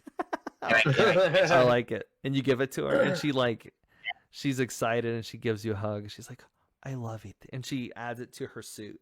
Like, she puts it in the suit itself. And so, like, if you touch it, double tap it, it'll, like, do a little hologram projection of it wherever you go. So, so she's settled in. And so, guys, you guys take off with, and you get a message. You see beep, beep, a red message on the console. Ron, it's for you. Yeah. So I have somebody. I have somebody else to answer it now. Atya, Yes, Captain. Respond. And she hits the thing and like types it in, and goes on the screen, and the orc that you saw beforehand stands there. He goes, "Good evening, crew." I'll do my best cross here. "Good evening, crew of the Quesnel. I hope you are able to complete the mission. Please return with the AI post haste for your reward." As he goes off, Chief kind of hears that. He goes, "Hey, Orin, don't do it. Don't. Okay. Have you heard this voice before? Don't. Do not trust him. Do not. That's with the firm. Don't do it. It's a bad idea." Okay. I trust you. I believe you. And guys, far away that you can see, so you're in your ship, far away, a star explodes, causing a ripple through space. All of a sudden, the ship starts shaking, and you guys are pushed away from June, trying to hold on, trying to control this ripple in space. Boing, boing, boing, boing, boing, boing, boing. The alarm is starting to go off. Here we go again. Yeah, who is kind of monitoring the who's doing navigation? Is it Ezra? Well, no, Ezra's second officer. Is it Toro? Toro's flying. I'm pilot. Yeah. You captain. Ezra, would you be monitoring navigation? Yeah, I'd say so. You see there's a huge anomaly that you're approaching. You said the thing. Yeah, I did. You guys hurtle towards it at warp speed, and all of a sudden you guys disappear into a wormhole, and that is the mid-season finale of the GlassHollow Tales. Ba-da-da-da-da-da-da. Cool. As we'll pick up our campaign in January, but that was fun. That was we've done our first sessions. I can't believe you guys survived the We didn't have a good track record, that's for sure. I will say that fight. We've now survived. That fight level. Who fights? We've survived. That fight leveled you guys up to level 4, by the way. Yeah. So, Yeah. and we'll pick it back up. But thank you guys. I'm making the standard. I'm not rolling on one again. Well, guys, that is the end. Thank you for watching. Be sure to tune back in January if you're listening to this as the podcast version of it, or if you are watching us live on Twitch or going back and watch the VOD. Thank you for doing that. I really do appreciate it. Be sure to come catch us so you can see what happens to our crew once they enter the wormhole. A strange anomaly appears.